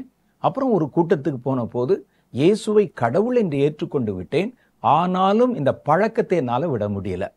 இது வரைக்கும் கடவுள் இல்லைன்னு சொன்னோம், அப்புறம் கடவுள் இருக்குன்னு ஒத்துக்கிட்டோம். அந்த கடவுள் இயேசு என்று நம்பி விட்டோம். ஆனால் அந்த பாவ பழக்கத்தை என்னால் விட முடியல. நான் உண்மையே சொல்லுகிறேன். அப்படியே அது 1979 வருஷம் அந்த நாட்களில் ஒரு தேவ மனிதரை சந்திக்க நான் கடந்து போனேன். அவர் சொன்னார், கர்த்தர் உன்னை தொடுவார், கர்த்தர் உன்னை சந்திப்பார்னு சொல்லி சுவிசேஷம் சொன்னார். எனக்கு அது ஒன்றும் புரியல. அவர் அன்று இரவு ஒரு முழு இரவு ஜெபம் நடக்கிறது. அந்த ஜெபத்தில் நீ வந்து கலந்து கொள் என்று சொன்னார். நான் அந்த ஜெபத்துக்கு வருவதுக்கு முன்னால் அது எனக்கு தெரியாத ஒரு புது ஊர். அந்த ஊரில் இரவு வரைக்கும் நான் மத்தியானத்திலேருந்து இரவு வரைக்கும் நேரத்தை கழிக்கணும். அப்போ நான் என்ன செய்தேன், ஒரு பார்க் ஒன்று இருந்தது அந்த ஊரில், ஒரு பூங்கா. அந்த பார்க்குக்கு போய் உட்கார்ந்து சிகரெட் வாங்கி புகை விட்டு கொண்டே உட்கார்ந்துருந்தேன். அந்த இரவு நேரம் 9 மணி வர்ற வரைக்கும் புகை விட்டு கொண்டே உட்கார்ந்தேன். அப்போ அந்த சிகரெட் எடுத்து கொண்டு போய் கடைசி சிகரெட்டு அதை நான் அந்த வீட்டு வாசலில் கீழே போட்டு, இந்த வீட்டு மாடியில் தான் அந்த ஆல்நைட் ப்ரேயர் நடக்குது, கீழே போட்டு மிதித்து அணைத்து விட்டு தான் மேலே போனேன். நான் அங்கே போன போது அந்த நாளில் எனக்காக அவர்கள் ஜெபம் பண்ணாங்க. என் பாவத்தை நான் அறிக்கை செய்தேன். நேற்றைய தினம் சொன்னேனே, அப்பொழுது ஒரு பெரிய பக்கெட் நிறையா ஒரு ஐஸ் வாட்டர் எடுத்து முகத்தில் வீசின மாதிரி ஒரு உணர்வு எனக்குள்ளே உண்டானது. கடவுள் இல்லை என்று சொன்ன நாஸ்திகனாக இருந்த நான் முதல்ல ஒரு ஆவிக்குரிய ஒரு தொடுதலை நான் உணர்ந்தேன். ஒரே நிமிஷம்தான். அது முடிச்சிட்டு நான் வருகிறேன். பல மணி நேரம் ஆகிவிட்டது. ஆனால் இந்த புகைப்பிடிக்க வேண்டும் என்ற விருப்பம் வரவில்லை. அன்றிலிருந்து இன்று வரை வரவில்லை. ஏறத்தாழ 43 வருஷங்களை தாண்டி விட்டது. இன்றைக்கு வரைக்கும் அந்த அனுபவம், அந்த அடிமைத்தனம் எனக்குள்ளே வரவே இல்லை. அப்புறம்தான் நான் யோசித்து பார்த்தேன், குமாரன் உங்களை விடுதலை செய்தால் மெய்யாகவே நீங்கள் விடுதலை ஆவீர்கள். இதை சொல்லாம ஒருவர் புகைப்பிடிப்பது பாவம், விட்டுவிட வேண்டும், இல்லாவிட்டால் நரகம் சொன்னால் நான் முயற்சி பண்ணி விழுந்து கொண்டே இருப்பேன். ஆனால் பரிசுத்த ஆவியானவர் எனக்குள் வந்தபோது, ஆவியானவர் என்னை தொட்ட போது, ஒரு நிமிஷத்துல என்னை பிடித்திருந்த பாவ பழக்கம் நீங்கி போய்விட்டது. அது பேர் தான் விடுதலை. பாவத்தை மன்னிக்கிறது வேற, பாவத்திலிருந்து விடுவிப்பது வேற. மறுபடியும் அந்த பாவத்தை நீங்கள் செய்ய முடியாதபடி, செய்யக்கூடாதபடிக்கு ஒரு விடுதலையை தந்து விடுவது மாத்திரம் இல்லாம, அதை குறித்த நினைவு கூட, ஒரு ஏவுதல் கூட. அதுக்கு பிறகு நான் எவ்வளோ பேர் புகைப்பிடிக்கிறத பார்க்கிறேன், நண்பர்கள் புகைப்பிடிக்கிற பார்க்கிறேன். எனக்குள் அந்த ஆவலே வரவில்லை. அதுதான் கர்த்தருடைய ஆவியானவர். வேதம் சொல்லுகிறது, அவர் பாவத்திலிருந்து நமக்கு, பாவ பழக்கத்திலிருந்து, பாவத்தின் அடிமைத்தனத்திலிருந்து நமக்கு விடுதலை கொடுக்க வல்லவராக இருக்கிறார். ரோமருடைய புஸ்தகம் 8வது அதிகாரம் 2வது வசனத்தில் சொல்றாங்க, கிறிஸ்து இயேசுவினாலே ஜீவனுடைய ஆவியின் பிரமாணம் என்னை பாவம் மரணம் என்பவைகளின் பிரமாணத்தினின்று விடுதலையாக்கிற்றே. கர்த்தருடைய ஆவியின் பிரமாணம், கர்த்தருடைய ஆவியானவர் என்னை பாவத்திலிருந்து விடுதலையாக்கினார். அப்ப விடுவிக்கப்பட முடியாத பாவம், அடிமைப்படுத்தின பாவம், இந்த பாவம் இல்லாவிட்டால் என்னால் இருக்க முடியாது நீங்க சொன்னீங்களே, நீங்க ஒன்றும் ட்ரை பண்ண வேண்டாம், அதை விடுவதற்கு முயற்சி பண்ண ஒன்றும் செய்ய வேண்டாம். ஆவியானவர் உங்களுக்குள்ளே அபிஷேகம் பண்ண இடம் கொடுங்க. சத்திய ஆவியானவர் வரும் பொழுது அந்த சத்தியம் உங்களை விடுதலையாக்கிவிடும். அதைத்தான் வேதம் சொல்லுகிறது. அடுத்த காரியம் பாருங்க, கர்த்தருடைய ஆவியானவர் நம்மை தினமும் நடத்துகிறார். வேதம் சொல்லுது, உன்மேல் என் கண்ணை வைத்து உனக்கு ஆலோசனை தருவேன், உன் கைகளை பிடித்து நான் நீ அறியாத பாதைகளிலே நடத்துவேன் என்றார். கர்த்தர் நமக்குள்ள இருக்கிறதுனால ஒரு பிரச்சனையில என்ன முடிவெடுக்கணும் நமக்கு தெரியலையா, வலது பக்கமா இடது பக்கமா எங்கே போகணும் தெரியலையா, கர்த்தருடைய ஆவியானவர் நம்மை தெளிவாய் வழிநடத்துகிறார். ஆவியானவர் அவங்களோட இருந்து பேசி, இது சரியான காரியம், இந்த பாதையில போ. வேதம் நமக்கு சொல்லுது, வலப்புறமோ இடப்புறமோ வழி எது என்று அறியாமல் நீங்கள் திகைத்து நிற்கும் பொழுது வழி இதுவே என்று சொல்லும் மெல்லிய சப்தத்தை உங்கள் காதுகள் கேட்கும். அந்த சத்தம் யார் சத்தம் தெரியுமா? ஆவியானவரின் சத்தம். அதை சொல்லத்தான் அவர் உங்க கூட இருக்கிறார். ஆவியானவர் நடத்தி வருகிறார். அப்போஸ்தலருடைய புஸ்தகத்தில் நீங்க பார்த்தீங்கன்னா, அவர்கள் ஊழியம் செய்ய புறப்பட்ட போது ஆவியானவர் அவர்களை ஒவ்வொரு சந்தர்ப்பத்திலும் தெளிவாக நடத்தினதை பார்க்க முடியும். எங்க போகணும், யாரை பார்க்கணும், என்ன பேசணும், எல்லாவற்றையும் ஆவியானவர் தெளிவாக வெளிப்படுத்தி நடத்துகிறதை பார்க்கிறோம். அப்ப கர்த்தர் நம்மையும் அப்படி நடத்தணும்னா என்னன்னா, ஒவ்வொரு காரியத்திலும் நீங்கள் அவருடைய ஆலோசனைக்கு காத்திருக்கணும். தான் இதுதான் நமக்கு தெரியுமே அப்படின்னு நீங்க புறப்படும் போதுதான் ஆவியானவருடைய தொடர்பு அருந்து போய்விடுகிறது. நமக்கு தெரிஞ்சுமே அப்படின்னு போகும்போது முதல்ல நான் சில காரியங்களை சொல்லுகிறேன், அப்புறம் இந்த பழக்கத்துக்குள்ள எப்படி வருகிறது என்று சொல்லுகிறேன். அப்போஸ்தலருடைய புஸ்தகம் 11வது அதிகாரம் 12 சில வசனங்கள் 11 படிக்கலாம். உடனே செசரியாவில் இருக்கிற என்னிடத்தில் அனுப்பப்பட்ட 3 மனுஷர் நான் இருந்த வீட்டுக்கு முன் வந்து நின்றார்கள். பேதுரு ஒரு வீட்டில் தங்கி இருக்கிறாரு, ஒரு தரிசனம் பார்த்துருக்கிறாரு. மத்தியானம் அவருக்கு சாப்பாடு இந்த வீட்டில் ஆயத்தம் பண்ணிட்டு இருக்கிறாங்க. இவர் மாடியில் இருக்கிறாரு. அந்த நேரத்தில் செசரியாவில் இருந்து அனுப்பப்பட்ட 3 மனுஷர்கள் அவர் இருந்த இடத்துக்கு வந்து நிற்கிறாங்க. நான் ஒன்றுக்கும் சந்தேகப்படாமல் அவர்களோட கூட போகும்படி ஆவியானவர் எனக்கு கட்டளையிட்டார். அவங்க வாழ்ந்த அந்த காலம் பயங்கரமான ஒரு காலம். அவர் கூப்பிடுற மாதிரி கூட்டு போய் அடிச்சு போட்டு போயிடுவாங்க. கிறிஸ்தவ மதத்திற்கு அன்றிலிருந்து இன்றைக்கு வரைக்கும் போராட்டங்கள் உண்டு. அப்போ இந்த 3 பேர் வந்து நின்று வாங்க எங்க கூட போகணும் அப்படின்னு கூப்பிட்டாங்க. நான் என்ன செய்யணும் ஆவியானவர்கிட்ட கேட்டேன். ஆவியானவர் சொன்னார், நீ ஒன்றுக்கு சந்தேகப்படாம அவங்க கூட போ என்றார். சகோதரராகிய இந்த 6 பேரும் எங்களுடனே கூட வந்தார்கள். அந்த மனுஷனுடைய வீட்டிற்குள் நாங்கள் பிரவேசித்தோம். அவனோ தன் வீட்டில் ஒரு தேவதூதன் நிற்கிறதை கண்டதாகவும், ஒரு வீட்டுக்கு போறாங்க, இவரை அழைத்து கொண்டு போறாங்க. அந்த வீட்டில் ஒரு ஆள் இருக்கிறாரு. அவர் சொல்றாரு, நேற்றைய தினம் ஒரு தேவதூதன் எங்க வீட்டில் வந்து நின்றதை பார்த்தேன். யோப்பா பட்டணத்தில் இருக்கிற பேதுரு என்ற மறு பேர் கொண்ட சீமோனை அழைக்கும்படி மனுஷரை அவ்விடத்திற்கு அனுப்பு என்று சொன்னார். இவரை அந்த வீட்டுக்காரருக்கு தெரியாது. அவரிடத்தில் ஒரு தேவதூதன் வந்து சொல்றாரு, யோப்பான்னு ஒரு ஊர் இருக்கு பட்டணம், அந்த பட்டணத்தில் பேதுருங்கிற பேர் உள்ள ஒரு ஆள் இருக்கிறான், அவனை விசாரித்து அவனை கொண்டு வரும்படி ஆட்கள் அனுப்பு என்றார். நீயும் உன் வீட்டார் அனைவரும் ரட்சிக்கப்படுவதற்கு ஏதுவான வார்த்தைகளை அவன் உனக்கு சொல்லுவான் என்று அந்த தூதன் தனக்கு சொன்னதாகவும் எங்களுக்கு அறிவித்தான். நான் பேசத் தொடங்கின போது பரிசுத்த ஆவியானவர் ஆதியிலே எங்கள் மேல் இறங்கினதைப் போல அவர்கள் மேல் எல்லார் மேலும் இறங்கினார். அப்ப பாருங்க, ஆவியானவர் ஒவ்வொரு விஷயத்திலும் அவர்களை நடத்தி கொண்டே வருகிறதை பார்க்கிறோம். அப்போஸ்தலர் 16வது அதிகாரம் 7வது வசனம். அவர்கள் பிரிகியா கலாத்தியா நாடுகளை கடந்து போன போது ஆசியாவிலே வசனத்தை சொல்லாதபடி ஆவியானவராலே தடை பண்ணப்பட்டு மீசியா தேசம் மட்டும் வந்து பித்தினியா நாட்டுக்கு போக பிரயத்தனம் பண்ணினார்கள். ஆவியானவரோ அவர்களை போக ஒட்டாமல் தடை பண்ணினார். ஒரு ஊருக்கு போக நினைக்கிறாங்க, அங்க போய் சுவிசேஷம் அறிவிக்கணும், ஊழியம் செய்யணும்னு. கர்த்தருடைய ஆவியானவர் போகக்கூடாதபடி தடை உண்டாக்கினார். போகாத. அப்ப கர்த்தர் பாருங்க, ஒவ்வொரு விஷயத்திலும் நம்மை நடத்துகிறார். அதற்குத்தான் பரிசுத்த ஆவியானவர் இருக்கிறார். அங்க போன ஆபத்து, இங்க போனா விபத்து, இங்க போனா பிரச்சனை. அதனால நீ எங்க போகணும், எங்க நிக்கணும், யார்கிட்ட பேசணும், இவைகளை ஆவியானவர் நடத்துகிறார். அதுக்குத்தான் நம்ம கூடவே இருந்து நம்முடைய வாழ்க்கையின் ஒவ்வொரு விஷயத்திலும் அவர் தலையிட, உங்களை வழிநடத்த அவர் மன விருப்பம் உள்ளவராக இருக்கிறார். இந்த அனுபவத்தை நம்ம எப்படி பெற்றுக்கொள்வது அப்படின்னு சொன்னா, நீங்கள் உங்களால முடிஞ்ச காரியத்துக்கு கூட ஆவியானுடைய உதவியை நீங்க நாடணும். அவருடைய வழிநடத்துதலை நீங்கள் நாடணும். பாருங்கள், சின்ன ஒரு உதாரணத்துக்கு, சபையில திடீர்னு உங்களை கூப்பிட்டு நாளைக்கு பிரசங்கம் பண்ணணும் அப்படின்னு சொல்றாங்க. நீங்க பிரசங்கம் பண்ணி பழக்கமே இல்லை உங்களுக்கு.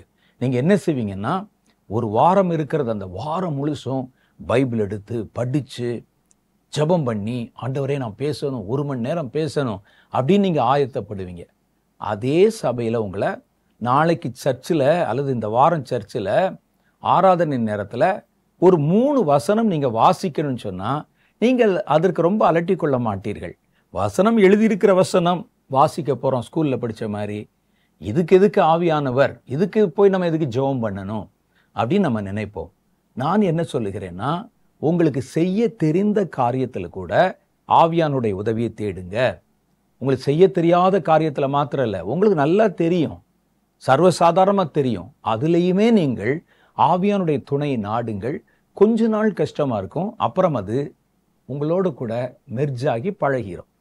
அப்படி நீங்க நடக்கும்போது தான் ஆவியானவர் உங்களை ஒவ்வொரு விஷயத்திலும் நடத்துகிறதை தெளிவாக உங்களால புரிந்து கொள்ள முடியும்.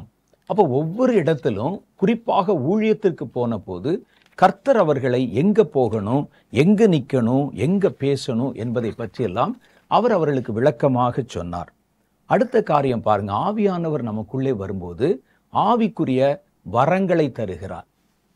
பரிசுத்த ஆவியானுடைய வரங்கள், அந்த ஆவியின் வரங்களை வைத்துத்தான் இது யாருக்கு தர்றாரு அப்படின்னு கேட்டா, கர்த்தருடைய ஆவியிலே நிரப்பப்பட்டு கர்த்தருக்கு ஊழியம் செய்ய புறப்படுறாங்க பாருங்க, அவர்களுக்கு அந்த பரிசுத்த ஆவியினாலே கர்த்தர் வரங்களை கொடுக்கிறார். அந்த வரங்களை கொடுக்கத்தான் பரிசுத்த ஆவியானவர் நம்ம கூட இருக்கிறார். வேதம் சொல்லுகிறது நமக்கு ஆவிக்குரிய வரங்கள். சங்கீத புஸ்தகம் 68வது அதிகாரம் 18வது வாக்கியம், தேவரீர் உன்னதத்திற்கு ஏறி சிறைப்பட்டவர்களை சிறையாக்கி கொண்டு போனீர், தேவனாகிய கர்த்தர் மனுஷருக்குள் வாசம் பண்ணும் பொருட்டு. பார்த்தீங்களா, ஆவியின் அபிஷேகம். மனுஷருக்குள் வாசம் பண்ணும் பொருட்டு துரோகிகளாகிய மனுஷர்களுக்காகவும் வரங்களை பெற்றுக்கொண்டீர். வரங்களை பெற்றுக்கொண்டீர். இந்த பரிசுத்த ஆவியானவர் கர்த்தர் உயிர்த்து பரத்துக்கு ஏறி போய் பிதாவிடத்திலிருந்து வரங்களை பெற்றுக்கொண்டு அதை ஆவியானவரிடத்துல கொடுக்கிறார். இப்ப பாருங்க, நீங்க இருக்கிறீங்க, இங்கிருந்து வேற ஒரு ஊர்ல, பக்கத்து ஊர்ல போய் அங்க ஒரு 3 மாசம் குடியிருக்கணும். நீங்க என்ன செய்வீங்க? நீங்கள் பயன்படுத்துகிற பொருள்களை எல்லாம் எடுத்துக்கொண்டு போவீங்க. வெறுங்கையை வீசிட்டு யாராவது போவானா? ஒரு இடத்துல தங்க போறோம், ஒரு 10 நாள் தங்க போறோம், அல்லது 1 மாசம் தங்க போறோம் அப்படின்னா, நீங்கள் பயன்படுத்துகிற உங்களுக்கு உரிய பொருள்களை எடுத்துக்கொண்டு போவீங்க. ஆவியானவர் பரத்திலிருந்து இறங்கி உங்கள் நடுவிலே உங்களுக்குள்ளே வாசம் பண்ண போகிறார். அவர் எப்படி வெறுங்கையா வருவார்? அவர் பயன்படுத்துகிற வரங்கள் இருக்கு பாருங்க, அவரிடத்தில் இருக்கிற வல்லமை எல்லாவற்றையும் எடுத்துக்கொண்டுதான் உங்களுக்குள்ளே குடி வந்திருக்கிறார். அந்த வரங்களை அவர் உங்களுக்கு தரவும் விருப்பமாக இருக்கிறார். உங்கள் மூலம் அந்த வரங்களை வெளிப்படுத்த அவர் விருப்பமாக இருக்கிறார். அப்ப ஆவியானவர் வரும் பொழுது அவர் பயன்படுத்துகிற வரங்கள் எல்லாம் நமக்குள்ளே கொடுக்கப்பட்டிருக்கிறது. 1 கொரிந்தியரின் புஸ்தகம் 12வது அதிகாரம் 4 சில வசனம் சொல்லுது, வரங்களில் வித்தியாசம் உண்டு. பரிசுத்த ஆவியானுடைய கனிகள் வேற, வரங்கள் வேற. வரங்களிலே வித்தியாசம் உண்டு, ஆவியானவர் ஒருவரே. ஊழியங்களிலேயும் வித்தியாசம் உண்டு, கர்த்தர் ஒருவரே. கிரியைகளிலும் வித்தியாசம் உண்டு, எல்லாருக்குள்ளும் எல்லாவற்றையும் நடப்பிக்கிற தேவன் ஒருவரே. ஆவியினுடைய அனுக்கிரகம் அவனுடைய பிரயோஜனத்திற்கென்று அளிக்கப்படுகிறது. பார்த்தீங்களா, நீங்க ஒரு காரியத்தை பிரயோஜனப்படுத்தினால்தான் அந்த வரங்கள் உங்களுக்கு கொடுக்கப்படும். எல்லா ஆண்டவரே என்னை 7 வரத்தினால் நிரப்பும், 9 வரத்தினால் நிரப்பும், 6 வரத்தினால் நிரப்பும். என்ன செய்ய போறீங்க? நீங்கள் அதை பயன்படுத்தினால் கர்த்தர் அந்த வரங்களை நமக்கு தருவார். அதான் அங்க சொல்றார். என்ன சொல்றார்? அவனவனுடைய பிரயோஜனத்திற்கு ஏற்றபடி அவனவனுக்கு அந்த வரங்கள் அளிக்கப்படுகிறது.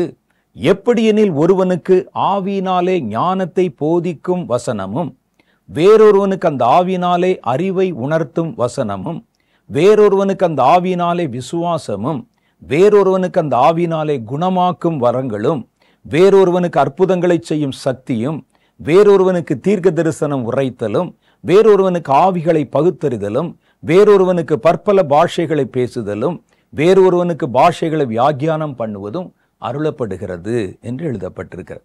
இவைகள் எல்லாம் அந்த ஆவியானவர் நடப்பித்து தமது சித்தத்தின்படி அவனவனுக்கு பகிர்ந்து கொடுக்கிறார். நீங்க இந்த 9 வரங்களையும் பயன்படுத்துற மாதிரி நீங்கள் கிரியை செய்தால் 9 வரம் வேலை செய்யும்.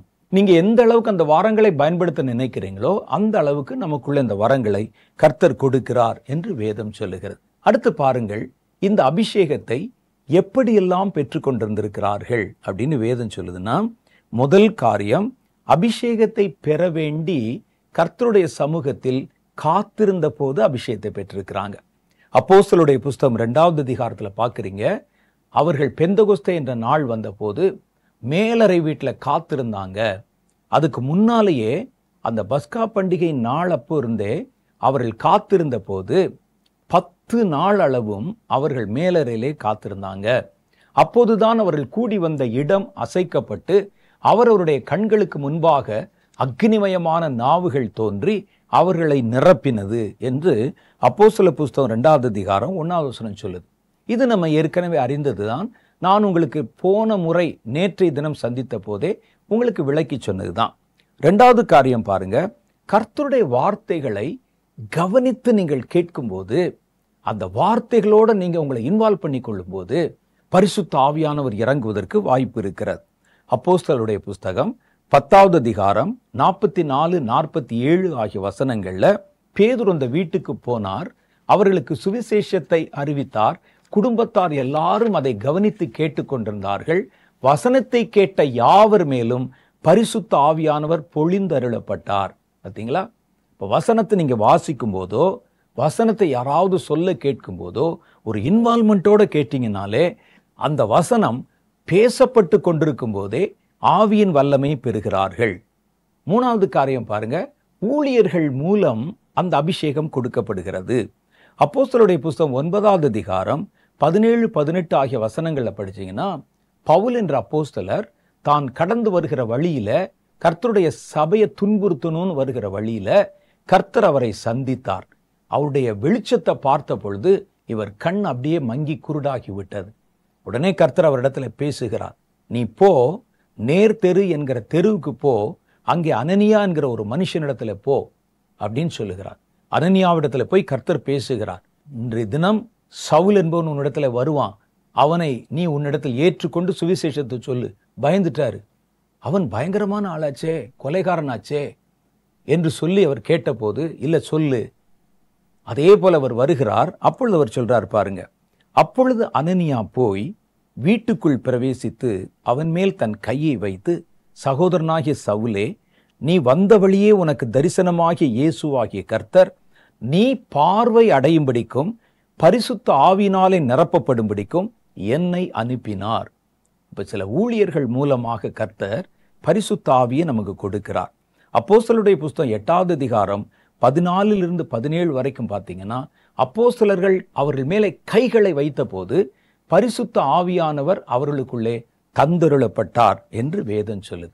கடைசியா ஒரு காரியம் சொல்லுது பாருங்க, நம்ம ஜெபம் பண்ணும்போது, நீங்க வீட்டுக்குள்ள ஜெபம் பண்ணும்போது கூட பரிசுத்த ஆவியானவருடைய வல்லமையை பெறலாம்.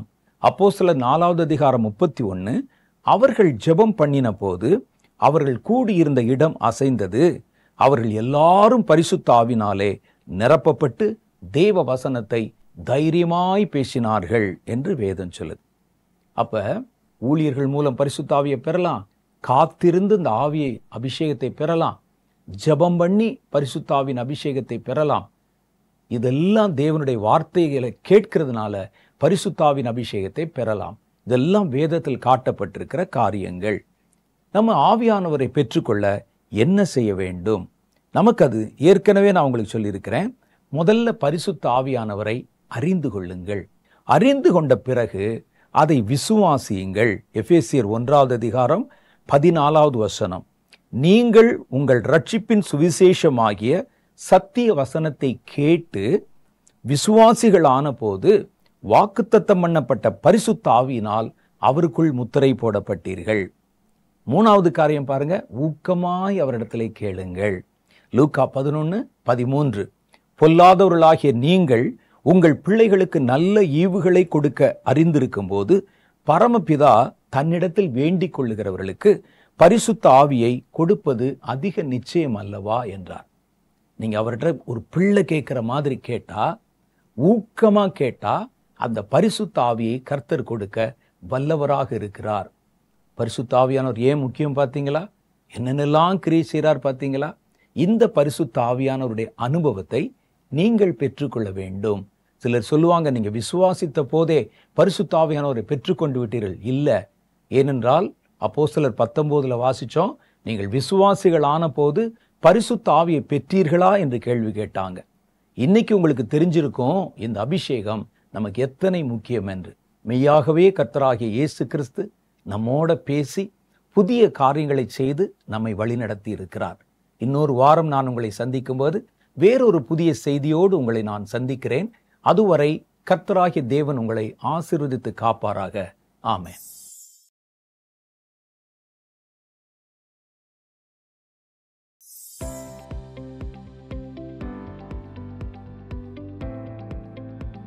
சகோதரர் வின்சென்ட் செலுக்குமார் அவர்களுடைய செய்திகளை தொடர்ந்து கேட்கவும் பார்க்கவும் சகோதரர் வின்சென்ட் செலுக்குமார் அவர்களின் யூடியூப் சேனலை சப்ஸ்கிரைப் செய்து கொண்டு பெல் ஐகானை கிளிக் செய்து கொள்ளுங்கள். வேதத்தின் காரியங்களை அறிந்து கொள்ளவும், கடைசி கால செய்திகளை பற்றி தெரிந்து கொள்ளவும் மற்றும் ஆவிக்குரிய வாழ்க்கையில் இன்னும் வளரவும் இந்த செய்திகள் உங்களுக்கு மிகவும் பிரயோஜனமாக இருக்கும். தொடர்ந்து இந்த யூடியூப் சேனலை பாருங்கள், மற்றவர்களுக்கும் தெரியப்படுத்துங்கள். கர்த்தர் உங்களை ஆசீர்வதிப்பாராக.